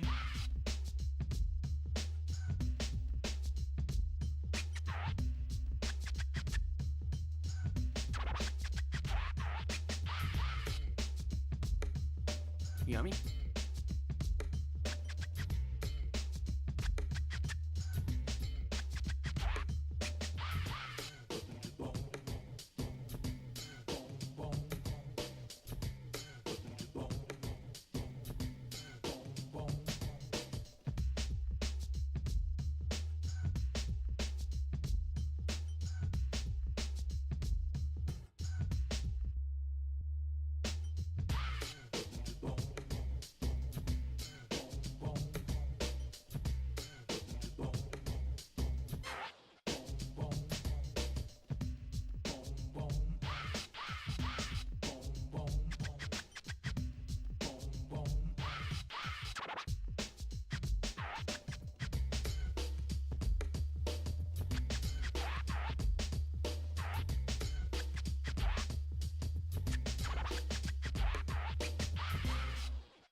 Hee hee.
be back.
No, you're gonna dig this.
No, you're gonna dig this.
Hello, welcome back.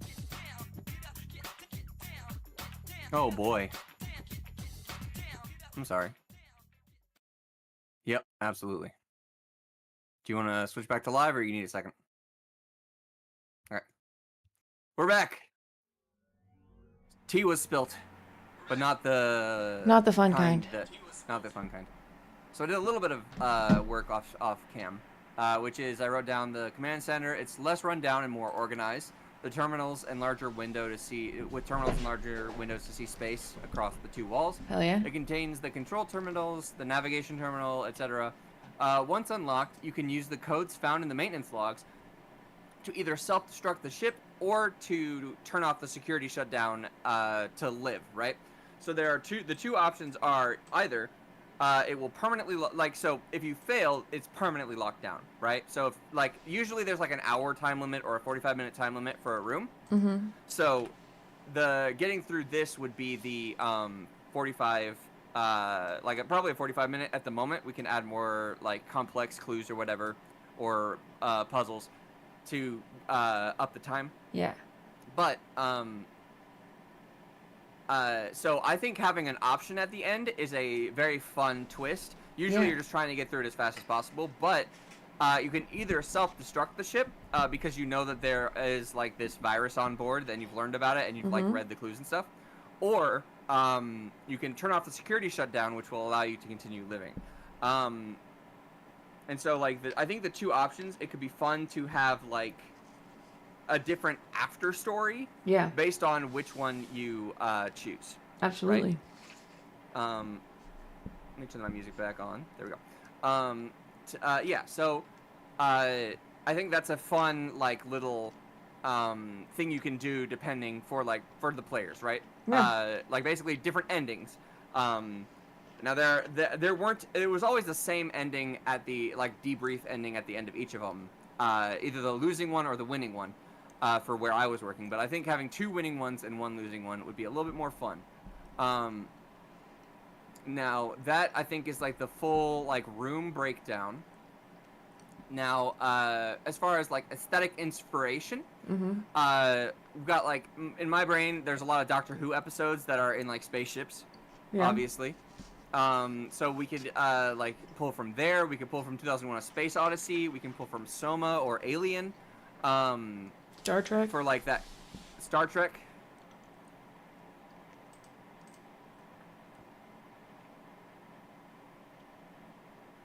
Right? So we can either go with a gritty realism or a sleek futurism look for it. Or we could go with retrofuturism. Which is that the goofy, bright, colorful space. Spaceships and stuff, sort of like Futurama-y, but more serious. So there's a couple of different options we can go for as far as aesthetically. The cheapest and easiest IRL would be gritty realism. Sleek futurism also may be easy to pull off depending. Retrofuturism would absolutely be the most expensive.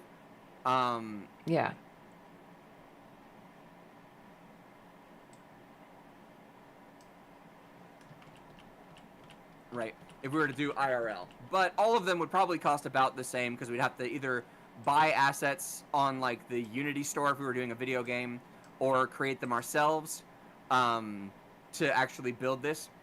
So all of them would probably cost the same amount of time and labor for non-IRL.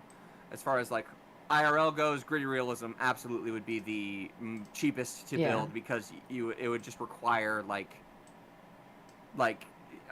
a lot of industrial looking shit, as far as decorating the walls and stuff like that, just make it look like you're in a space station. I think sleek futurism is the most aesthetically, in my opinion, sharp. All the whites and the lights do a lot of the color tone and that kind of thing. Could be, but that is also a lot more difficult to pull off correctly because getting those large panels, because getting and keeping it clean and but also enough dirty to make it feel realistic is difficult to pull off. Absolutely. And as far as retrofuturism, there's a lot of design space there. to make it fun, but it's also the least like to fit that idea. I think gritty realism fits the theme the most, or sleek futurism fits the theme the most. Like those two feel like the most would fit the theme. Like retrofuturism, I think could be a cool diner concept. For the 50s diner one, like a retrofuturistic space diner, that could be another. Like that's a good combo, but for future whatever. But for this one, I think gritty realism versus sleek futurism would be our main choice here, in my opinion. Yeah. I am partial to sleek futurism, just because like very heavily like Star Trek inspired kind of aesthetics I like. And but like gritty realism is also not a bad thing. So yeah, I think maybe there could be a sort of a combination, like the say maybe the docking bay and the storage and the living quarters are all relatively retro future or not retro. Gritty realism. The corridor maybe has a little bit more of that sleek futurism feel, alongside like the mess hall. The kitchen is grittier. The mess hall itself is a little bit more aesthetic because more like the captain will go in there to eat, and then the command center is very sleek because like the hierarchy of a company sort of thing. Like this is like the boss's work command area, so obviously I think that would be like nicer and sleeker. So potentially we could have like a sliding scale of gritty realism to sleek futurism in the thing itself. I think a lot of like grays, greens,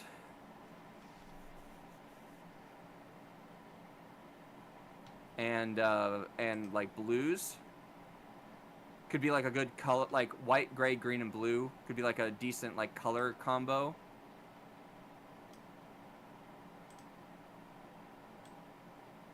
That isn't used a ton in space. So I see a lot of like yellows and reds in a lot of like space media as far as like lighting and things like that. I think to stand out or to like still feel like it but not be like, I think green feels more gritty and blue feels more futurism. So like it has like green lighting in like the docking bay and the like dim green lighting, and then like blue lighting in or like like that sterile kind of lighting in the corridors and the mess hall and stuff like that. I'm more partial to blues and greens anyway. Yeah. So this I think is a good like color palette.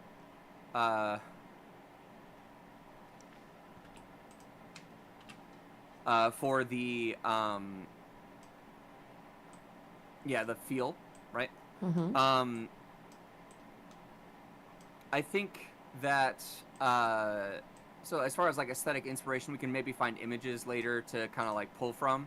But I have like the general ideas of like the layouts of the rooms in my brain. I'm just gonna draw each one, just mentally get that going. Like say this is the docking bay. The entrance to the docking bay is like a door right here. From the outside of the room to get into the room is there. And then say there's like a fake garage door right here that's sort of like the airlock, whatever, that brings in like cargo from outside, right? So like the ships would dock right up to here, and then they come in through here and whatever. And then we have the spacesuits all along the wall right here. We've got like the couple of cargo boxes kind of like piled right here.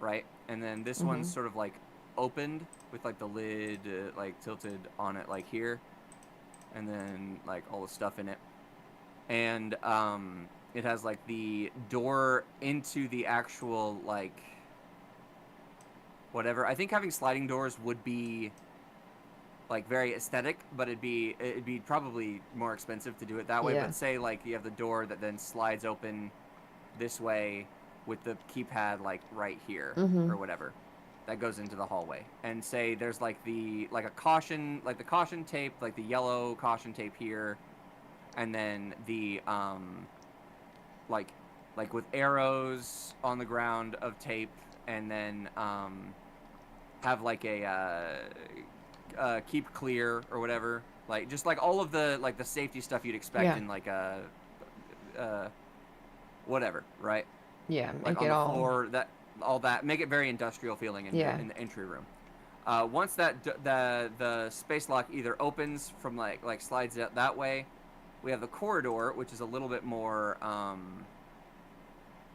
Let's say the corridor is right here, and it goes swoop. Love a good swoop. Thank you. I like swoops. All right, and let's say this is here, and then on this wall is a terminal. So this is the terminal right here. Mm-hmm.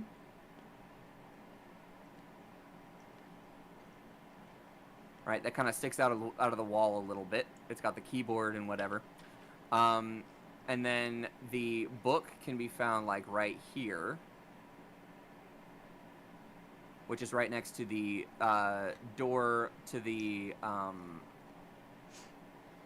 bedroom, right? The sliding door that maybe opens this way or whatever. Mm-hmm. With the beds like on either side. And you remember the drawing I did for that. This is just like a generic drawing of it.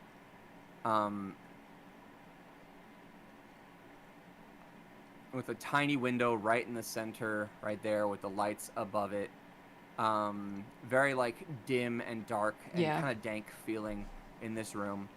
And then the storage closet would be, say, right here, or the storage room or whatever, right? Would be right here, and then in it is just like it just slides open like this, or could this could even be one that like has like the double sliding doors or whatever. That's just like a simple small door, whatever. So like the storage would have like the not cabinets. What is it? A shelf, like right here with maybe some lockers along the back here. Has some extra like suits or whatever. It has like an extra couple of cargo boxes right here that are the same cargo boxes as out here. And then like the lockers is something you have to open to get the to get more of the information. And like maybe some like mops and buckets or whatever, and then the mag light or like the black light can be like up on the shelf up here alongside maybe like a helmet aesthetically or whatever, right? Yeah.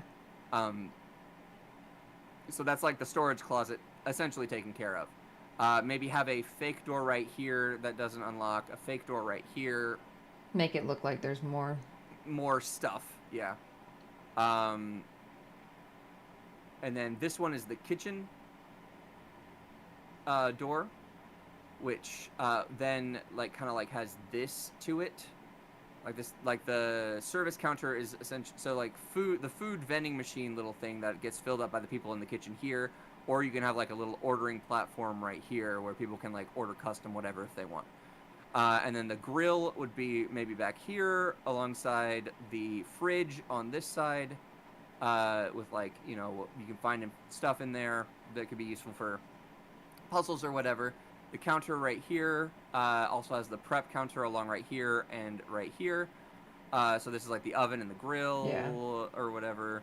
And then like that storage, safety clipboard or whatever could be in there somewhere. Yeah, the safety clipboard could be like right here, like on it with like the list and more information, and like the key card is found in there. And then the mess hall itself would go to maybe right here, and then we have like table with benches along here potentially, or maybe there could be like the line is like set up right here, right? They just have like a little thing to indicate like a line, and then they have like little arrows of like stand in line like this or whatever, right? Yeah. And then you exit out through here, and it's like just a little like in case so like when the whole crew comes to order food, they can do it that way. And then the tables can be something like the doors right here.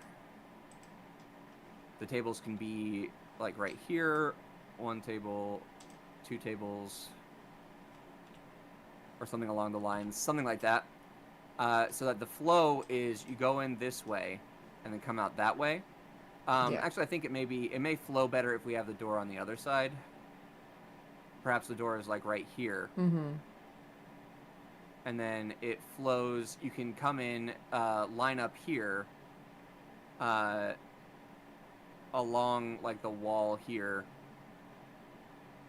and it flows in. You can either go straight over here around, like, and then just do whatever. Like, this is the little condiment thingy here, with the clues and the salt. Mm-hmm. That's Condi. You don't know her. She goes to a different school.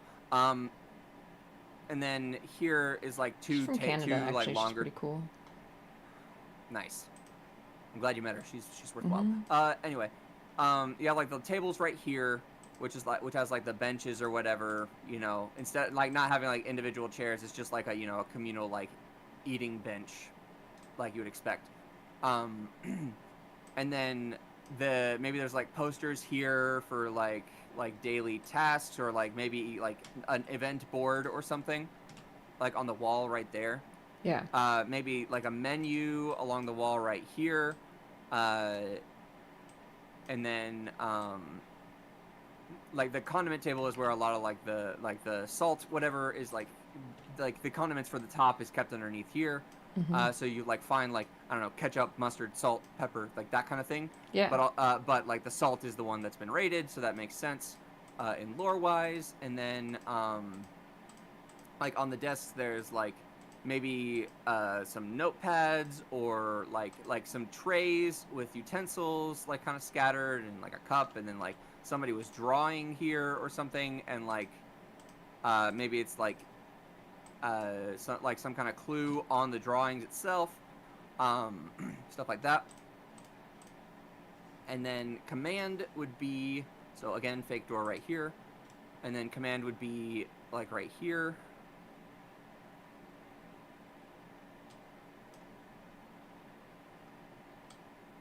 With the like elongated curve there, with the big window in the back. And all the electronics for that window could be here, because I think it would be neat to have like a couple of screens kind of across there. Yeah. That'd obviously be expensive in real life, but it could be something that like has like lights flickering or whatever, just to kind of give it the illusion of space. Mhm. It doesn't have to be like super detailed, but it's just something to indicate like this is space. And then maybe like a storage thing here. The navigator's desk is like along the wall here, with like readouts and whatever on like the monitors and whatnot here, and then like the captain's monitor here, and like secondary like worker monitors here with like chair, and like that's the interior there. So fake,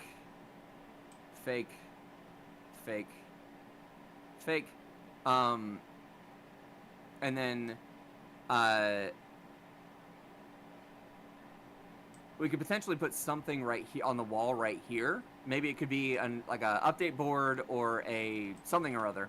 Like it could be like a safety like bulletin or whatever, or something like, hey, you should sign up for the union or something like that. It's like a union board, something like that could be there.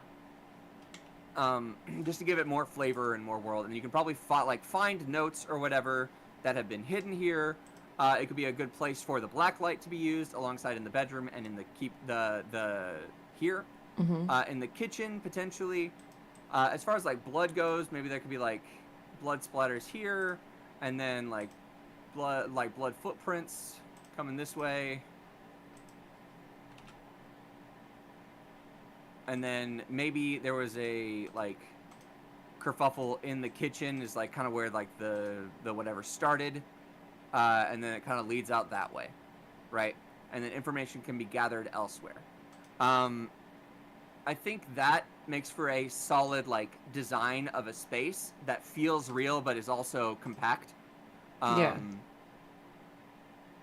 And that gives us all of that, and then now all that needs to be done is the specific puzzles for each puzzle. So let's list out what needs to be a puzzle where, right? So each of these arrows is a puzzle. So from the docking bay,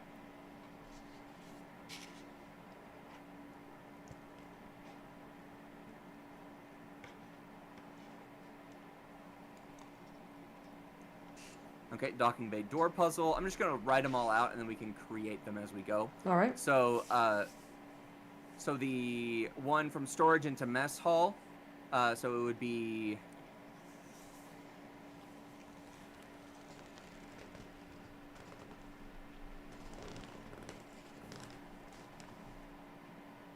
mess hall door puzzle. We need a puzzle going from the mess hall to living quarters.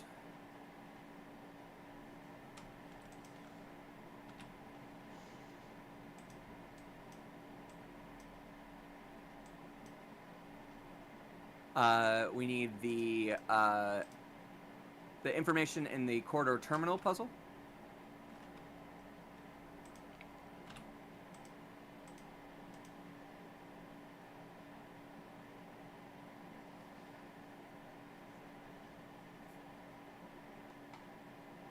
We need the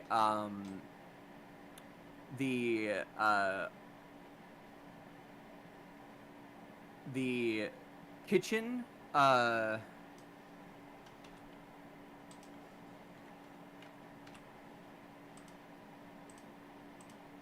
we need the mess hall salt puzzle. We need the command door puzzle. We need the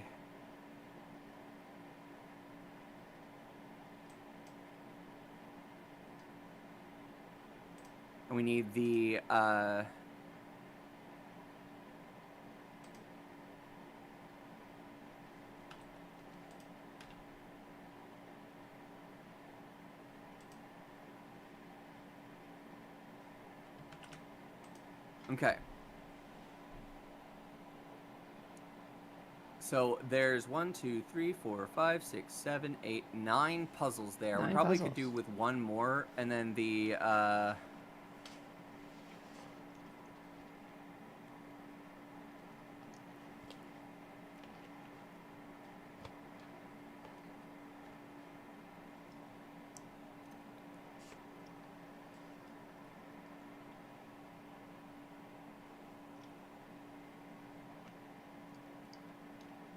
In addition to the one you're writing now? no. So this is 10. So I think Okay. 10 is a good number of puzzles for an escape room, Yeah. right? Mm-hmm. So we've got the docking bay door puzzle. We have the mess hall door puzzle.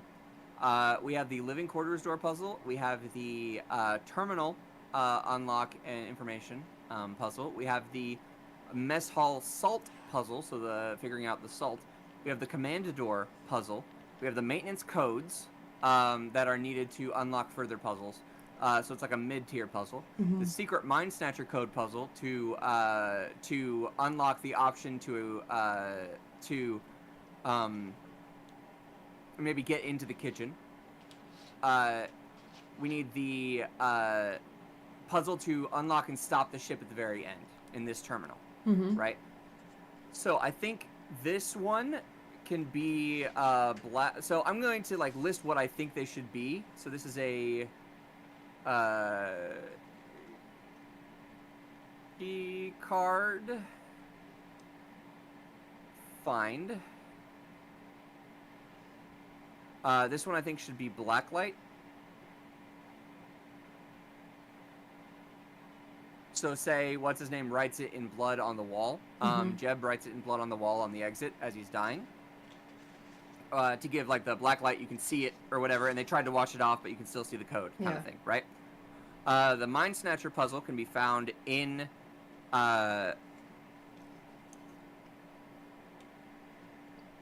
diary codes. Yeah. Which could be found in the terminal or in potentially paper. I think the terminal would be best for the diary codes, and then the maintenance codes would be in a personal diary.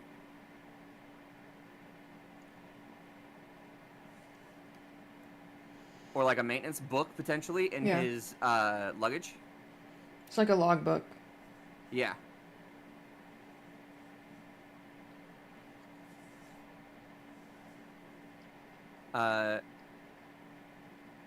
Email codes, which can be gotten from the key cards. Mm-hmm. Okay. The command door. This is through the maintenance codes are like unlocked. So this one unlocks this one and this one. The command door is what's found through black light. I think maybe this one should be the black light one. And this one instead goes to this one is instead the one that's found in the diary. So you have to find the information on how to shut down the ship after like getting the codes to like turn off the ship or whatever, right? Mm-hmm.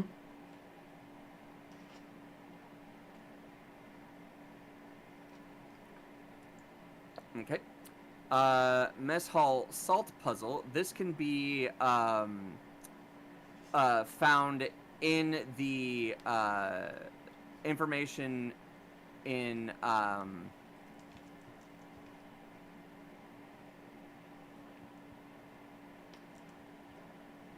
you can find the information for it. So info in bedroom or emails.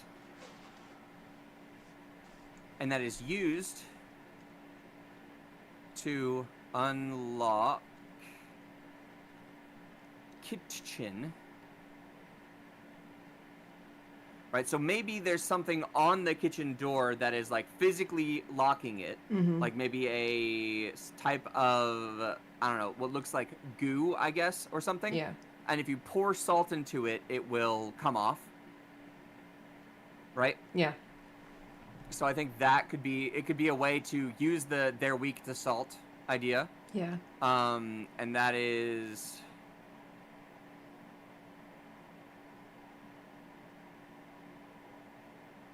the corridor terminal. That is unlocked via key cards.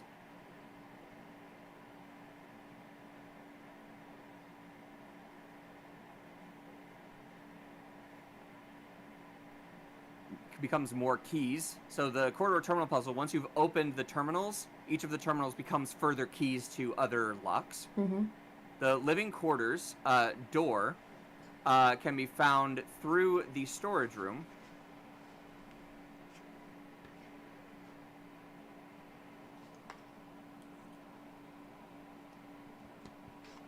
The spare key card may have a blank code that will unlock that door.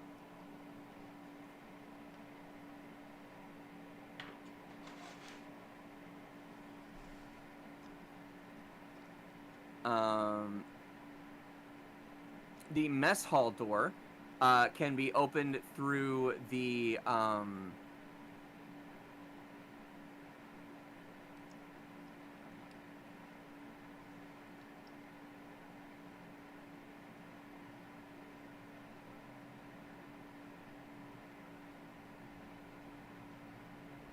Isn't that the one we find on the... Oh, no, never mind. That's in the mess hall.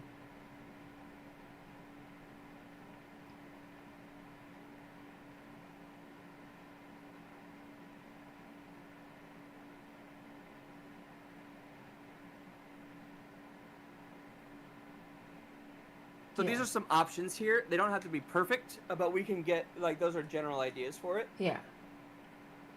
Let me stretch real quick. Ugh. Absolutely.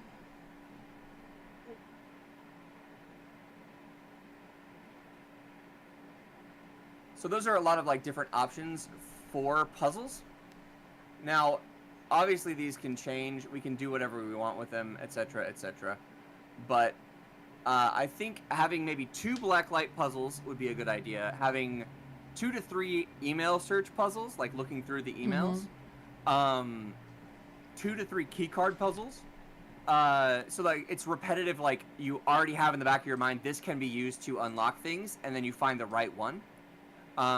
Or figure out the right, like, whatever. Like, maybe the key cards are code numbers, like, 0, something along the lines of, like, 0, 1, 3, 5, 1, 0, 1, 3, 5, 2, 0, 1, 3, 5, 4, and then this one is missing, so you know that it can be somebody's. Perhaps that that code can be one of the ones to get into the kitchen or get into the, like, something, right? So once you find that they are in sequential order, you can use the missing information to get a code, right? So, like, by elimination. So something like that. And maybe the commanders is 0, 1, 3, 5, 0, because it's the first one, or something along those lines, right? So, something along those lines, right? So just to give like a they're just sequential numbers or whatever. So you may be able to use them in a certain way that way. And then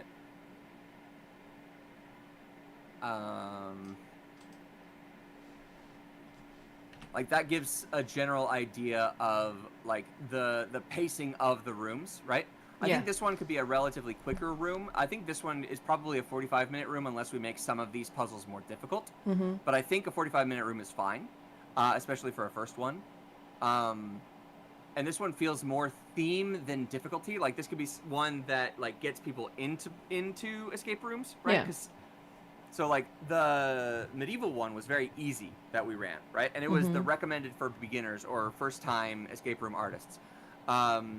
And the what was it? The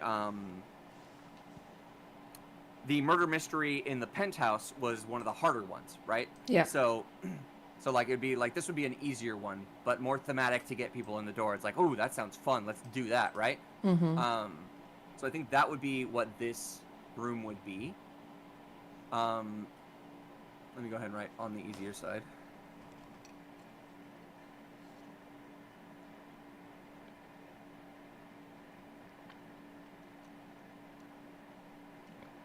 Okay, cool. On the easier side.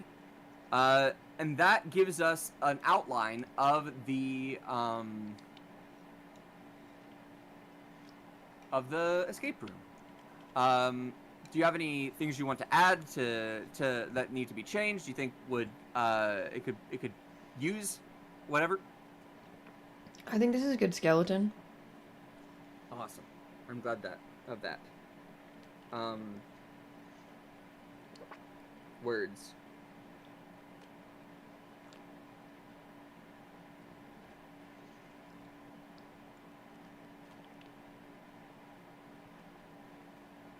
I've been using my brain a lot this morning. So I'm starting to hit a wall. Oh my goodness. If we wanted to add any time to it, we could have like backtracking. Yeah, I think the backtracking is kind of built in with the black light. Yeah. And I think there is some. I think this is a good set of puzzles for the rooms, right? Yeah, and I think the space is set up pretty well. Thank you. I think it makes for like a good like kind of cramped ship. It's like a tighter, like this isn't like some Imperial starship or whatever. This is like a small ship that maybe they do like scavenging or whatever, right? Which would make sense for picking up cargo. Exactly. Maybe they're like a scavenger ship, or they're like a transport ship or something like that, like a low importance style of ship. Thus, that explains the crampedness and the whatever, right? Yeah.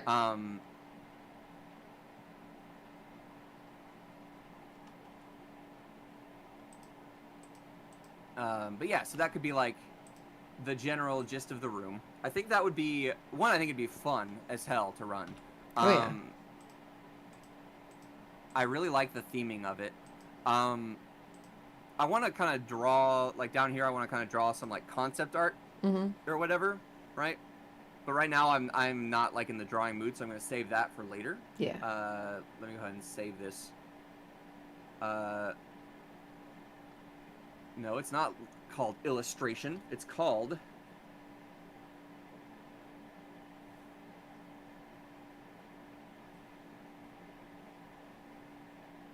What the fuck is going on? Why is it tilting? What happened?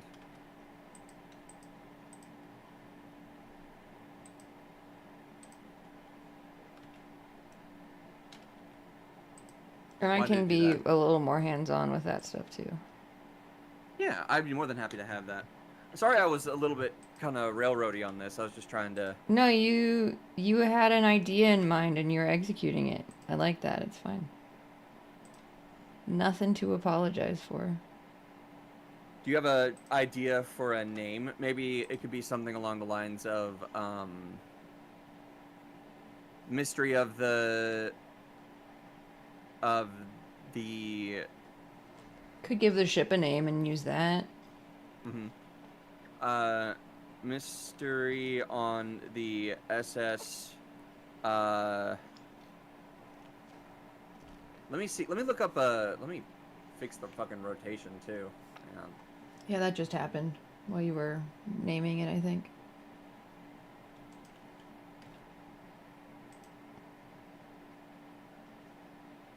Okay, I think I got it fixed. And it's saved. Okay. Let me look up some ideas for names. Yeah. Let's see. What is Greek for usurper? Ooh.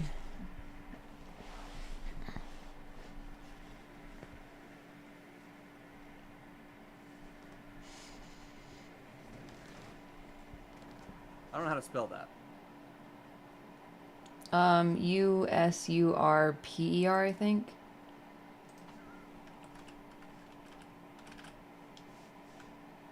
No. Maybe. I'm gonna Google. I think it's USURPER. Usurper is an illegitimate or controversial claimant to power. Okay, usurper. I'm just gonna look up usurper in other languages. We have a bunch of different ones here. Let's see.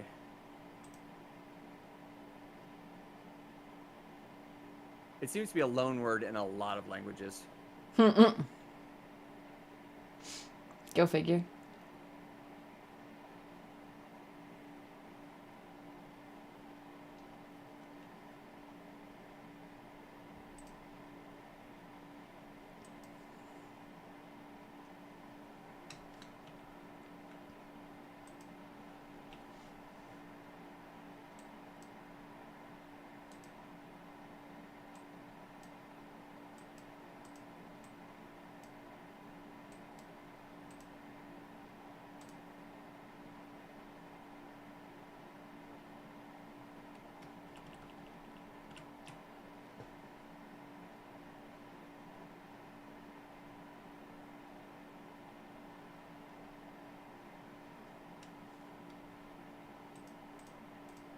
The usurpator, which is Latin.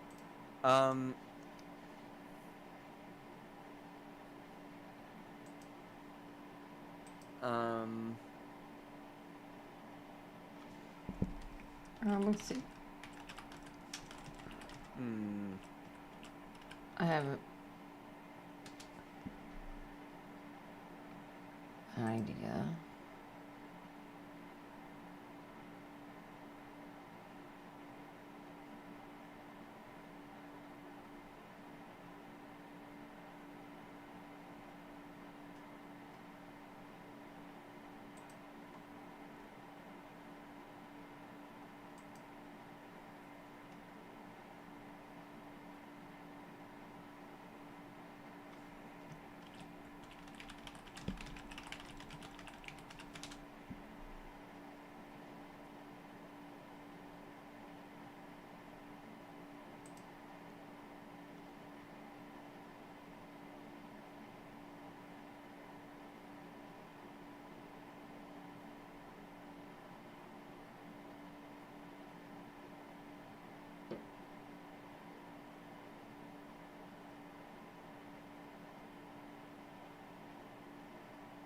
The despot.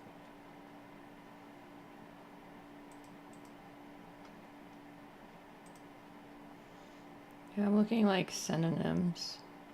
Yeah.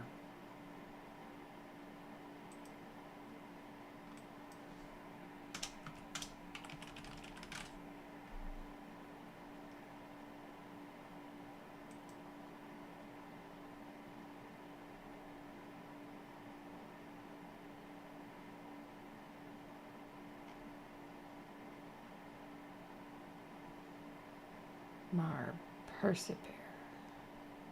So copier, or somebody who copies something, is a librarius.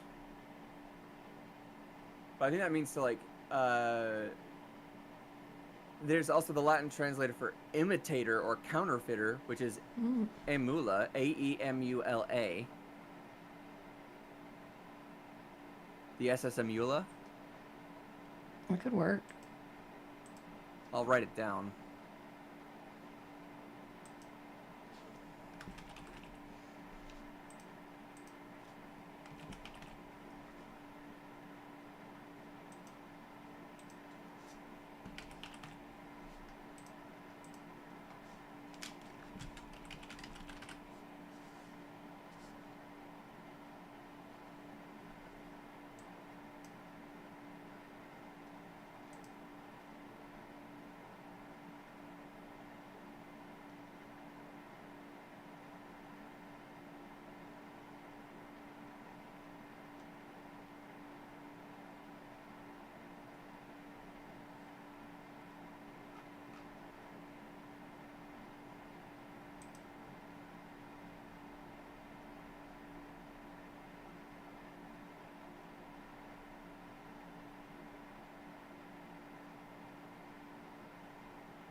Google Translate can translate into Klingon.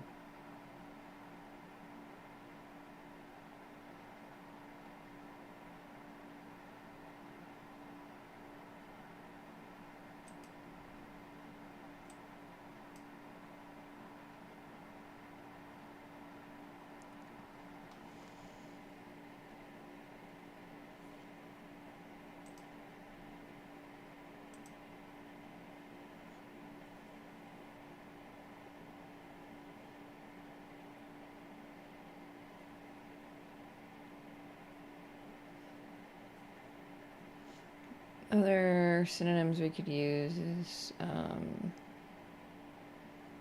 snatch, take over, convert, I've got occupy. a couple of them.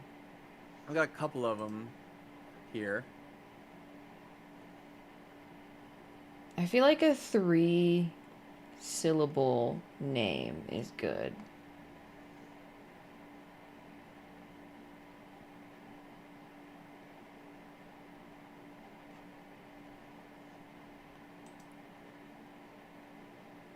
Meaty. Mm-hmm.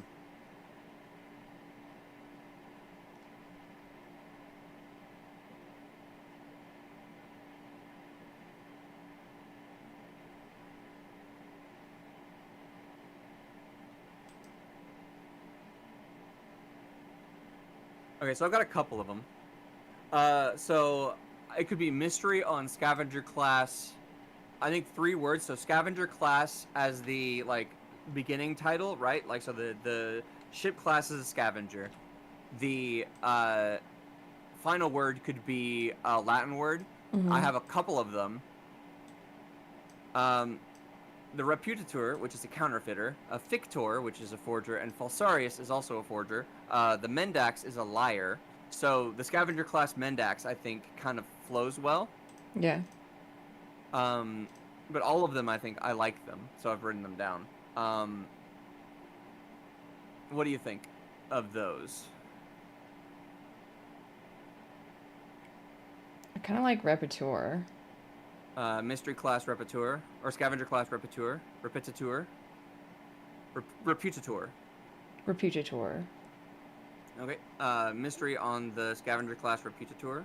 Mendax, I think, is also good. Mendax has a very, like, It's got the X in it, so it's pretty like Mhm. sci-fi sounding. It feels very sci-fi. It's definitely, like Scavenger Class Mendax. I think is like it flows a lot. Yeah. So my vote's for Mendax. We can go with Mendax. Okay, mystery on, or maybe it's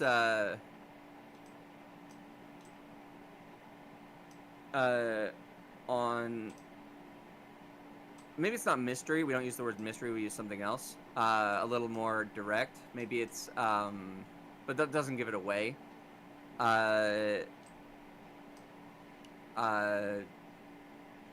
Disaster. Or maybe mutiny. Or the scavenging of Scavenger Class Mendax.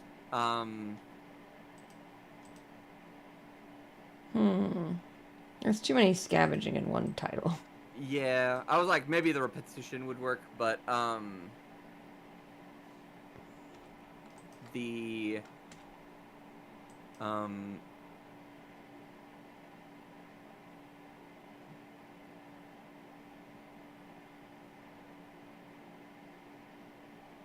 reclaiming Scavenger Class Mendax.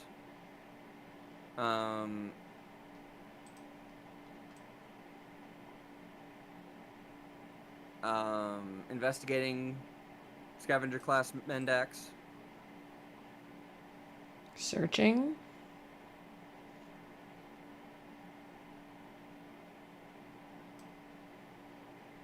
I want the title to be kind of like not a giveaway of what it is exactly, you know?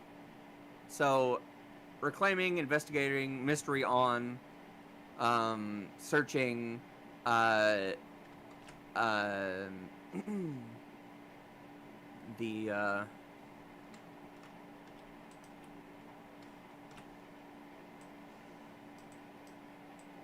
trapped on Scavenger Class Mendax. That could work.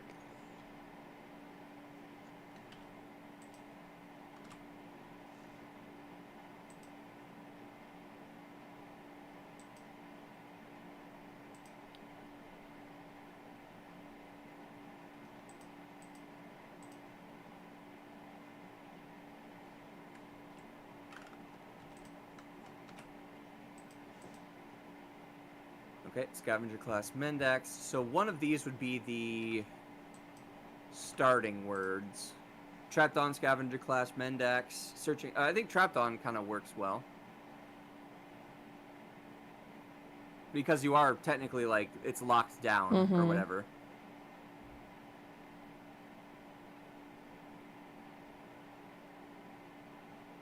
It could be locked on Scavenger Class Mendax. I like locked on.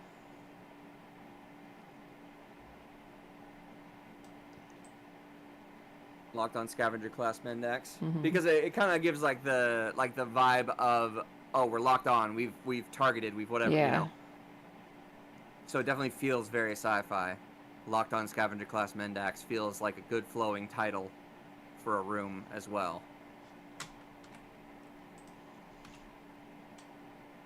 I think we got a winner there. Yeah.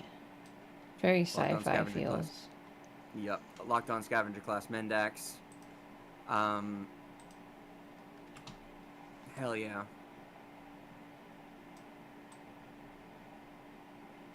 And so this is kind of what goes into designing an escape room. I think genuinely this is a good concept for a room. I mean, I think so. I mean, I haven't done any in real life, but they're fun. Definitely, if we ever meet up IRL, we should probably do an escape room. I think that'd be a lot of fun. Absolutely. We have several around me, actually. We got one that's like literally 15 minutes from my apartment that I went to with my partner. They had a pirate one that we did. Oh, nice. Yeah, it was fun. Actually, so I'm every other Friday I collab with Green Guy. And we're doing like a video game escape room right now. Oh, hell yeah. Nice. Yeah. very cool. Yeah. I'm just kind of stretching out. Yeah. Trying to, at least.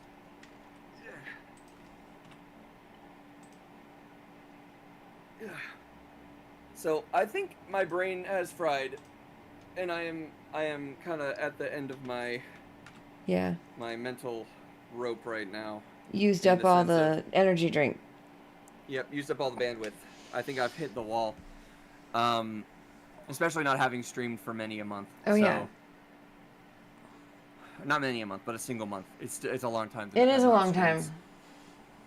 So I think what I'm gonna do is I'm gonna raid you, and then we can raid into somebody else unless you want to keep going. Let's see, it's But I think I'm done. I'm gonna go a little longer, I think. Okay, I'll raid into you then. I don't think I have any viewers, but I'm gonna raid into you. Doesn't matter.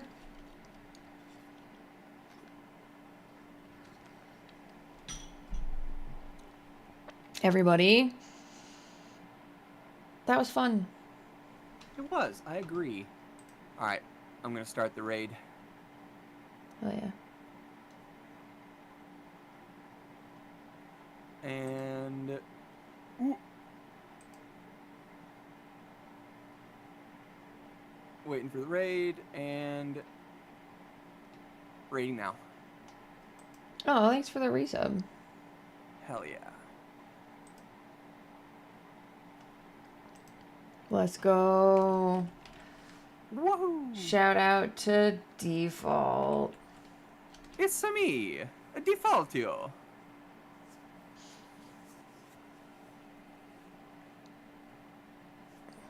Yeah, and we can always collab more if you want. Hell yeah, I'm always down. I really appreciate it. Yeah, but I think I'm gonna hop off. Yeah, And rest. definitely But do I think that. this, I'm gonna like kind of tinker with this, and maybe we can work on it again in a future stream and Oh, make yeah. like the exact, I think, good concept. Anyways, enjoy the rest of your stream, y'all. And you Thank get you. some good rest. Thank you for having me. Of course, Bye. anytime. Bye. Okay, we're going to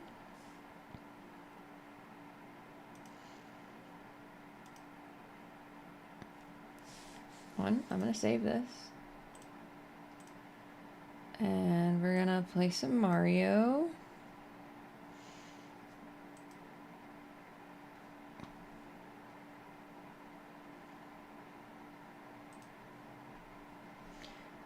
Mario.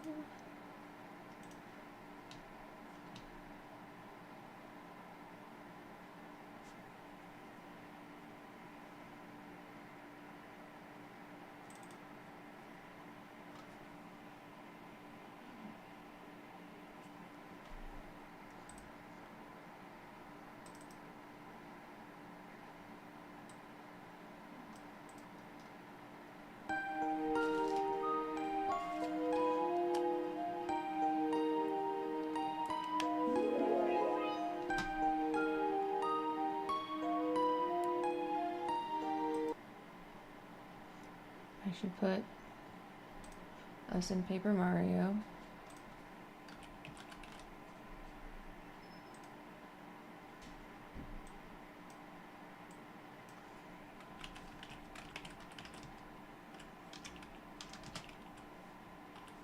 Boom. Perfect.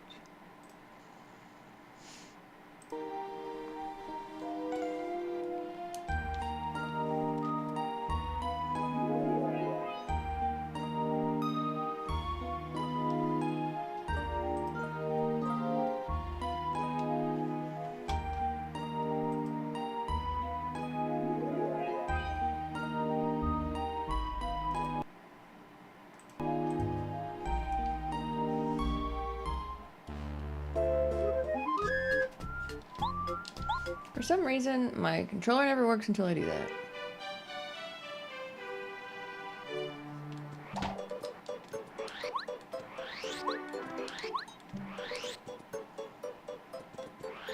So we beat the chapter 2 boss. Yeah, that's right, that starts locked.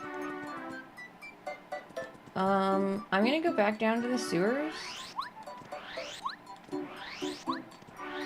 Right here.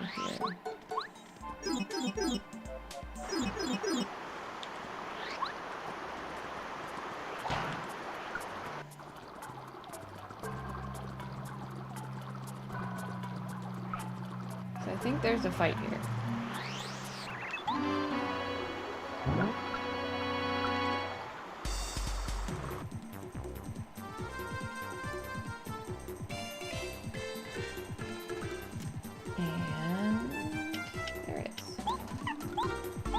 And there he is, Kevin.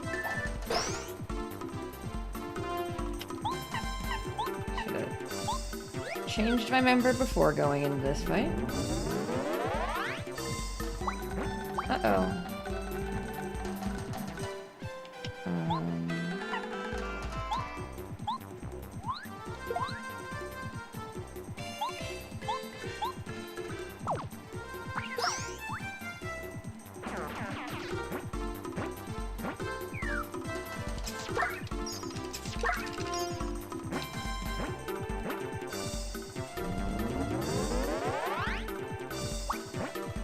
He keeps spawning those.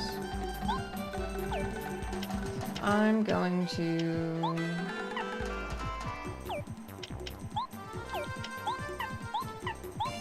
just hammer through this guy.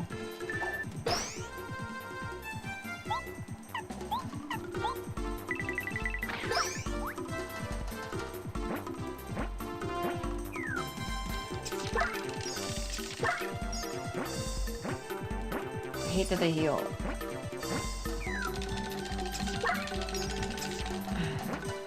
I'm so tired of button mashing.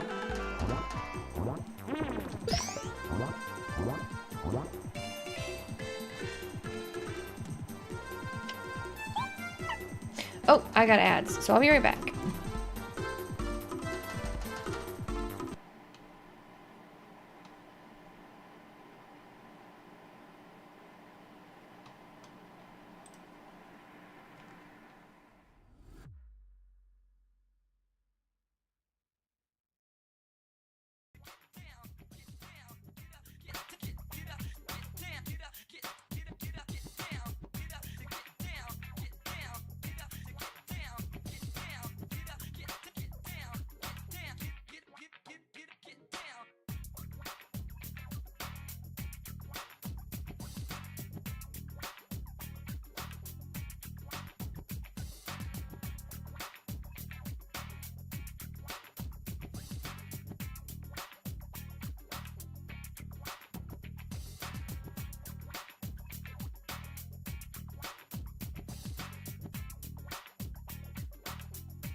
Look how back we are.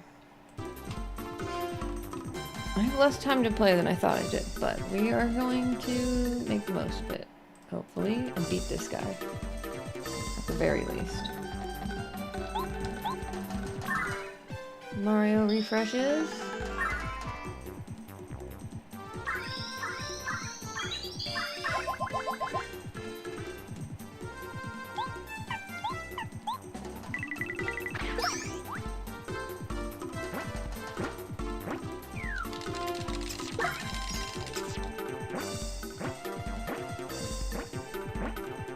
Gotta mash this.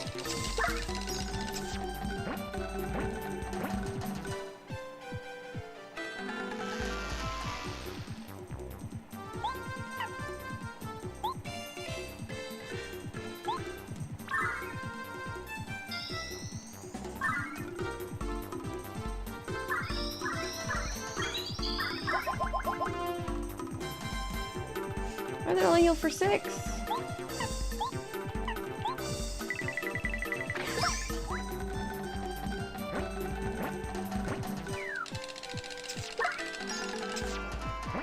It did 7 last time.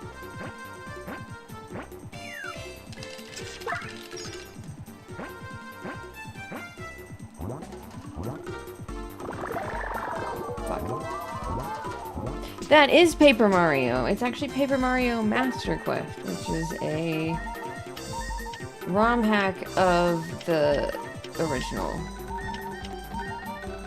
I didn't realize he could poison me. I should have saved refresh.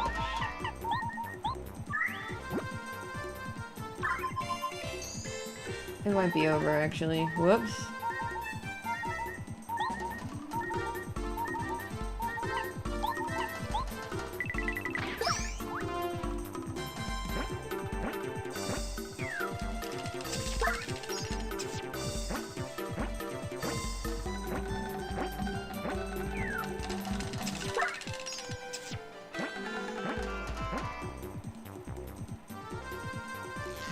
It's not over.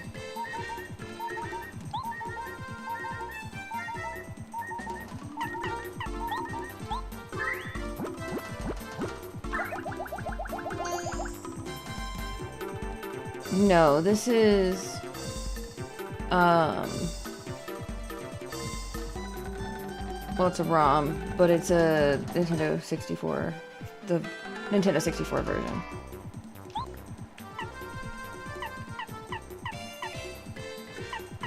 Unfortunately, I don't know if you could get this to play on the Switch. Maybe if you hacked the Switch? But, I don't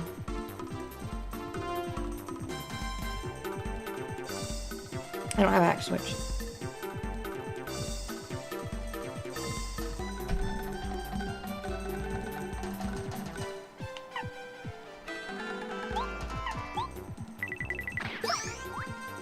Let's see if I can block it this time.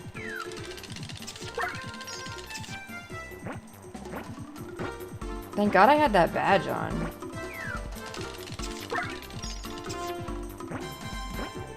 That made it so that when I'm at low health, I take less damage. Darn.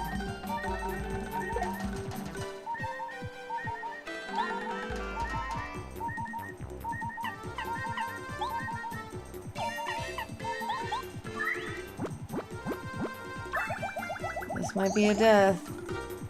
It's probably gonna be a death. That's fine.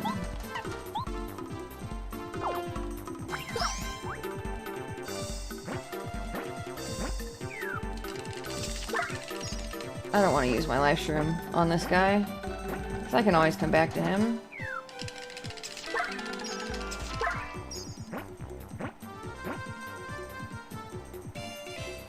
Stop charging up.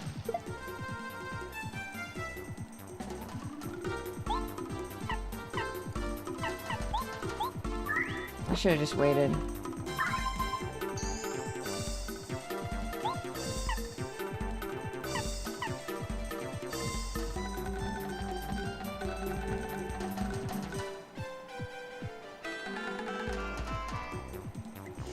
Oh, I don't have a Nintendo 64 console anymore. I used to.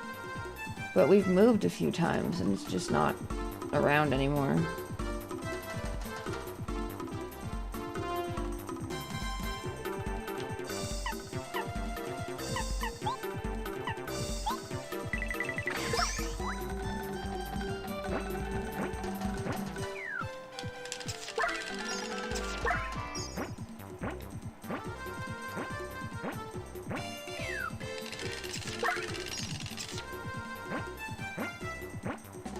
This is an emulation with my legally obtained ROM.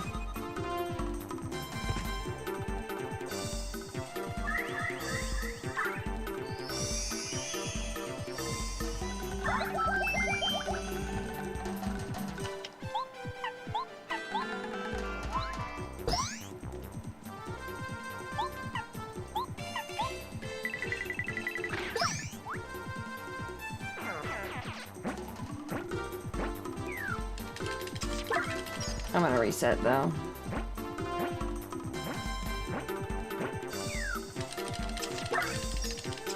I'm not gonna use a life shroom on this chump.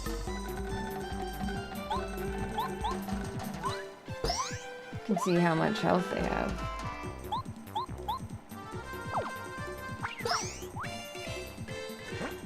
So probably 6.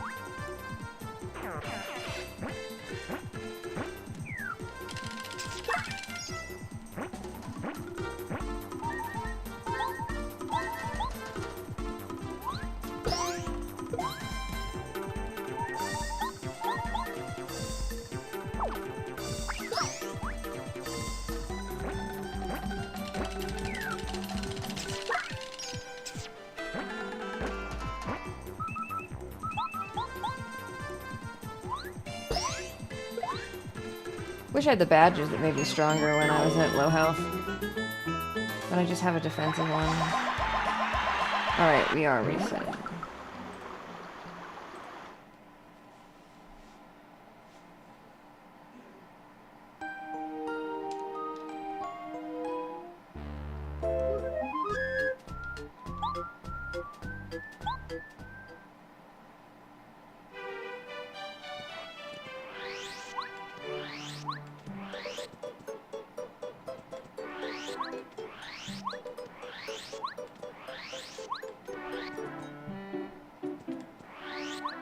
I'm about to level up. I could just level up. Let's fight a guy. Not that guy.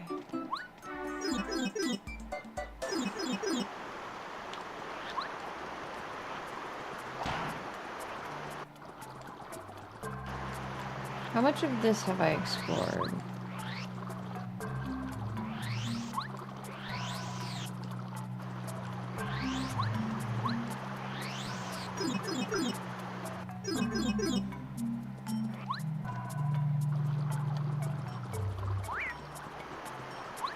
Okay, I've been over here.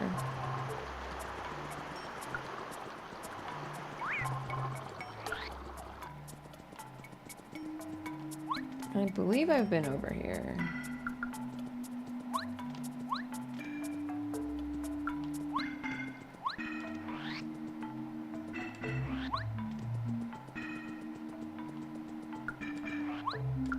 I have indeed.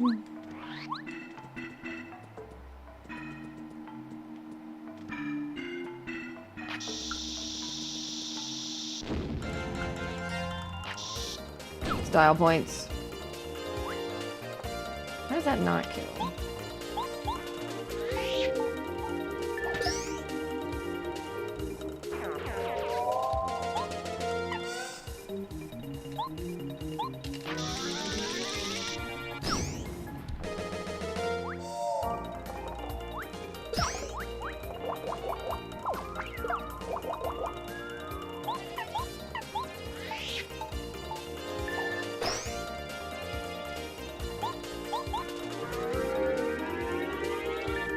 Body slam should kill, and another throw. Let's go.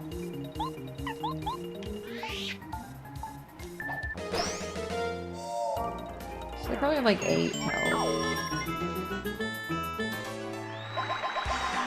Jay, welcome in. Get gazed upon, nerd.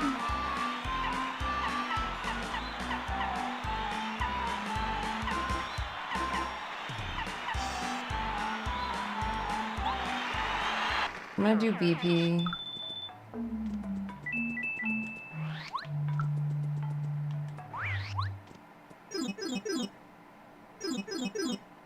Because I can just equip FP+.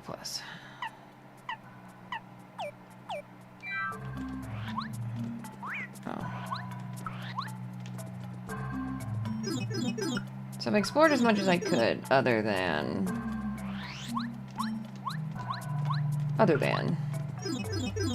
that one fight.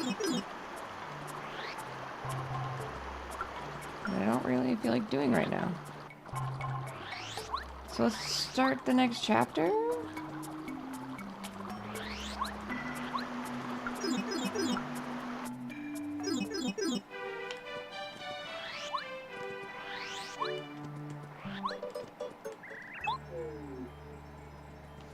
Oh no, there's a spooky ghost.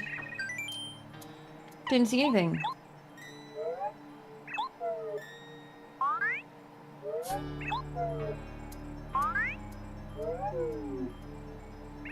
Nothing to see here, folks.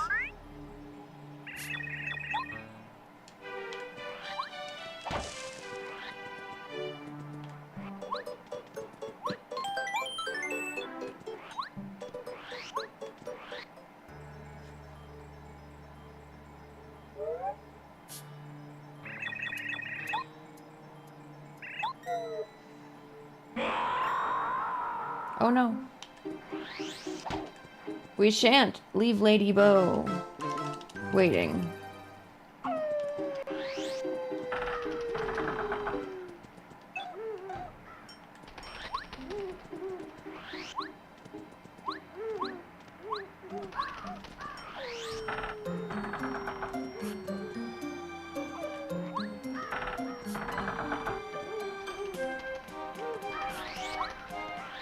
I do not remember the way.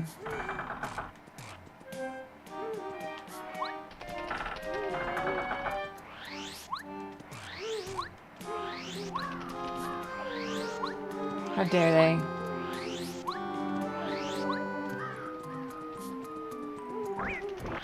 Oh, he bamboozled me. I got bamboozled.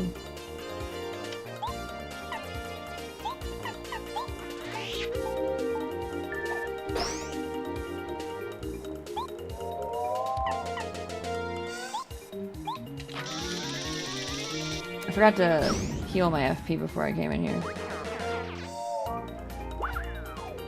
A spine!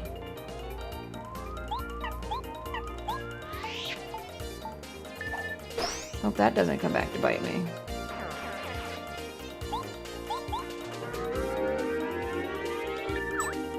Oh, that actually stings her. Okay. I thought maybe that wouldn't. Alas.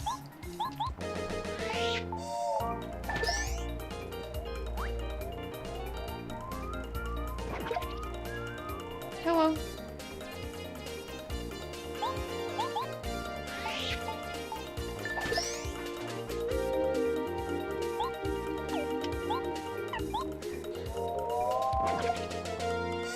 Guess I'm just gonna take it. 1, 2, 3, 4.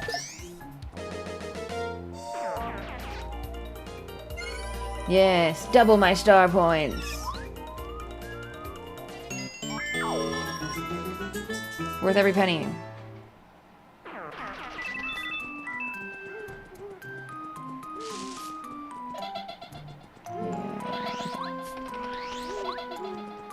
I'm actually gonna heal.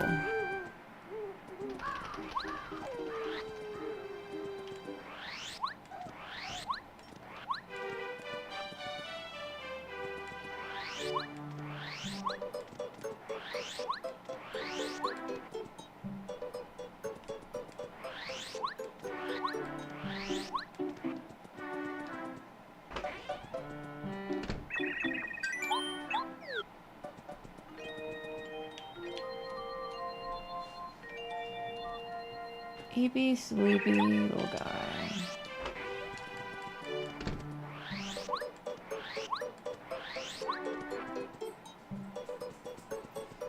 Oh, hi! The boy! Hello. Hello, the boy! I know what he wants from me.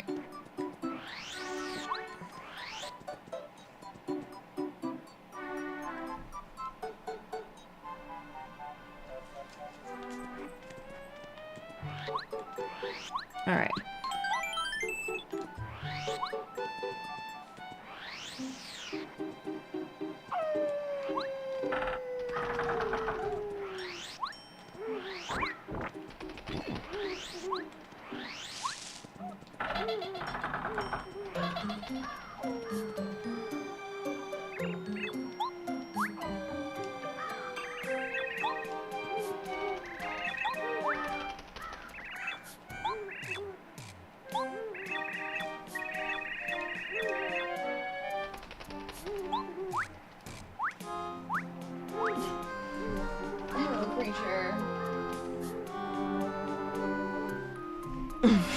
He's so funny.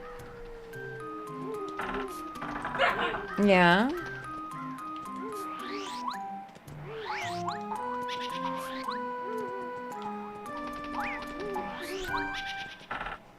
Juked. Get juked, nerd.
This is important.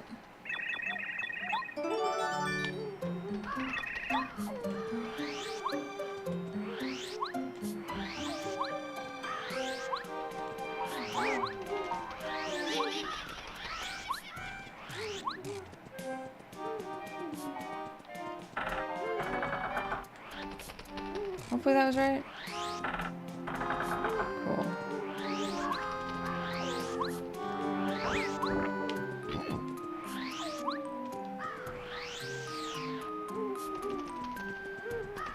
Oh, I can just walk through that. Okay. Oh, mushrooms.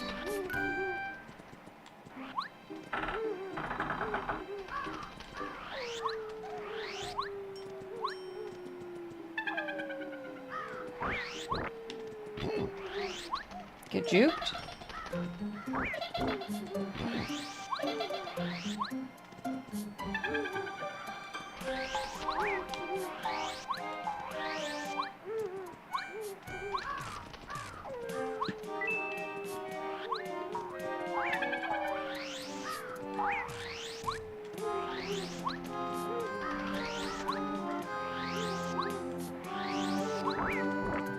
Oop.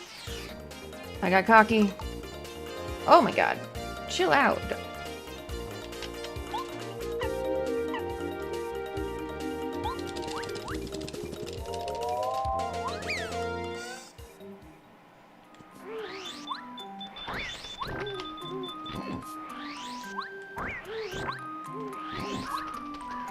I'm going where they didn't fall off.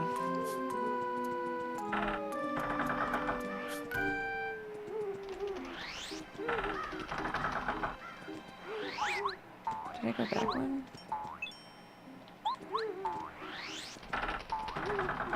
Nope, we're good.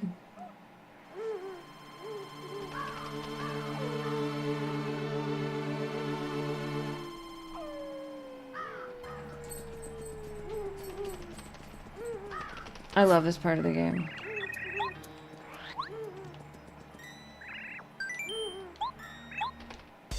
Oh, I have to fight. Okay. Good thing I didn't get into any fights.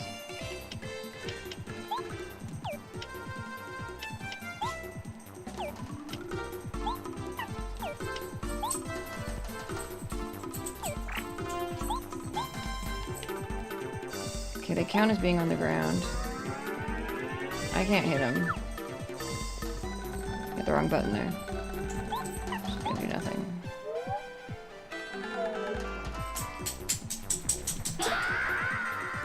What is the timing on that?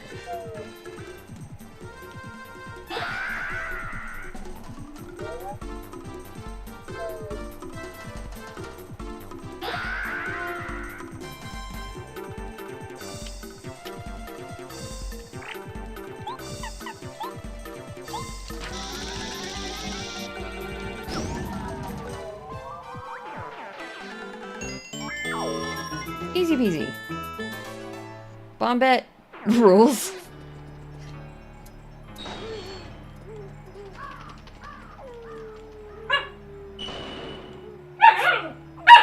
Okay, hi. Hello. How are you? Yeah?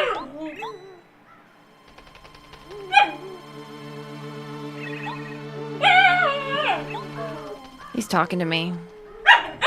Okay.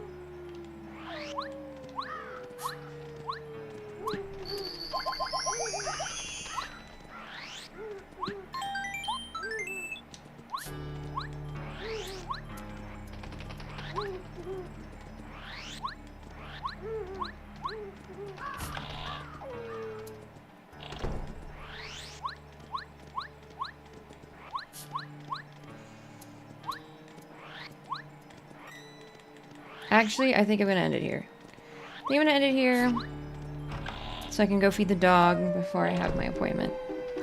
Thanks y'all so much for hanging out with me. I've had a blast. I hope you have too. Let's raid somebody. I got a raid message.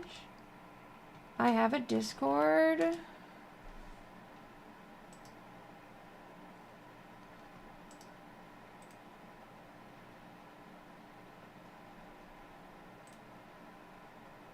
Who shall we raid?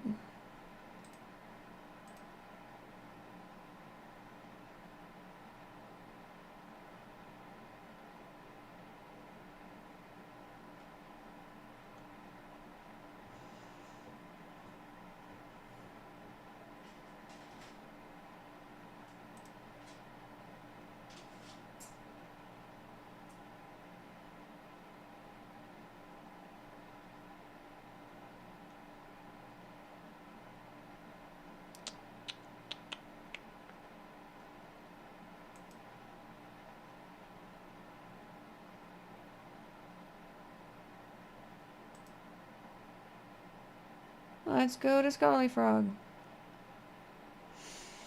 Alright, I'll see y'all tomorrow. With more Mario, probably. I love each and every one of you. Peace.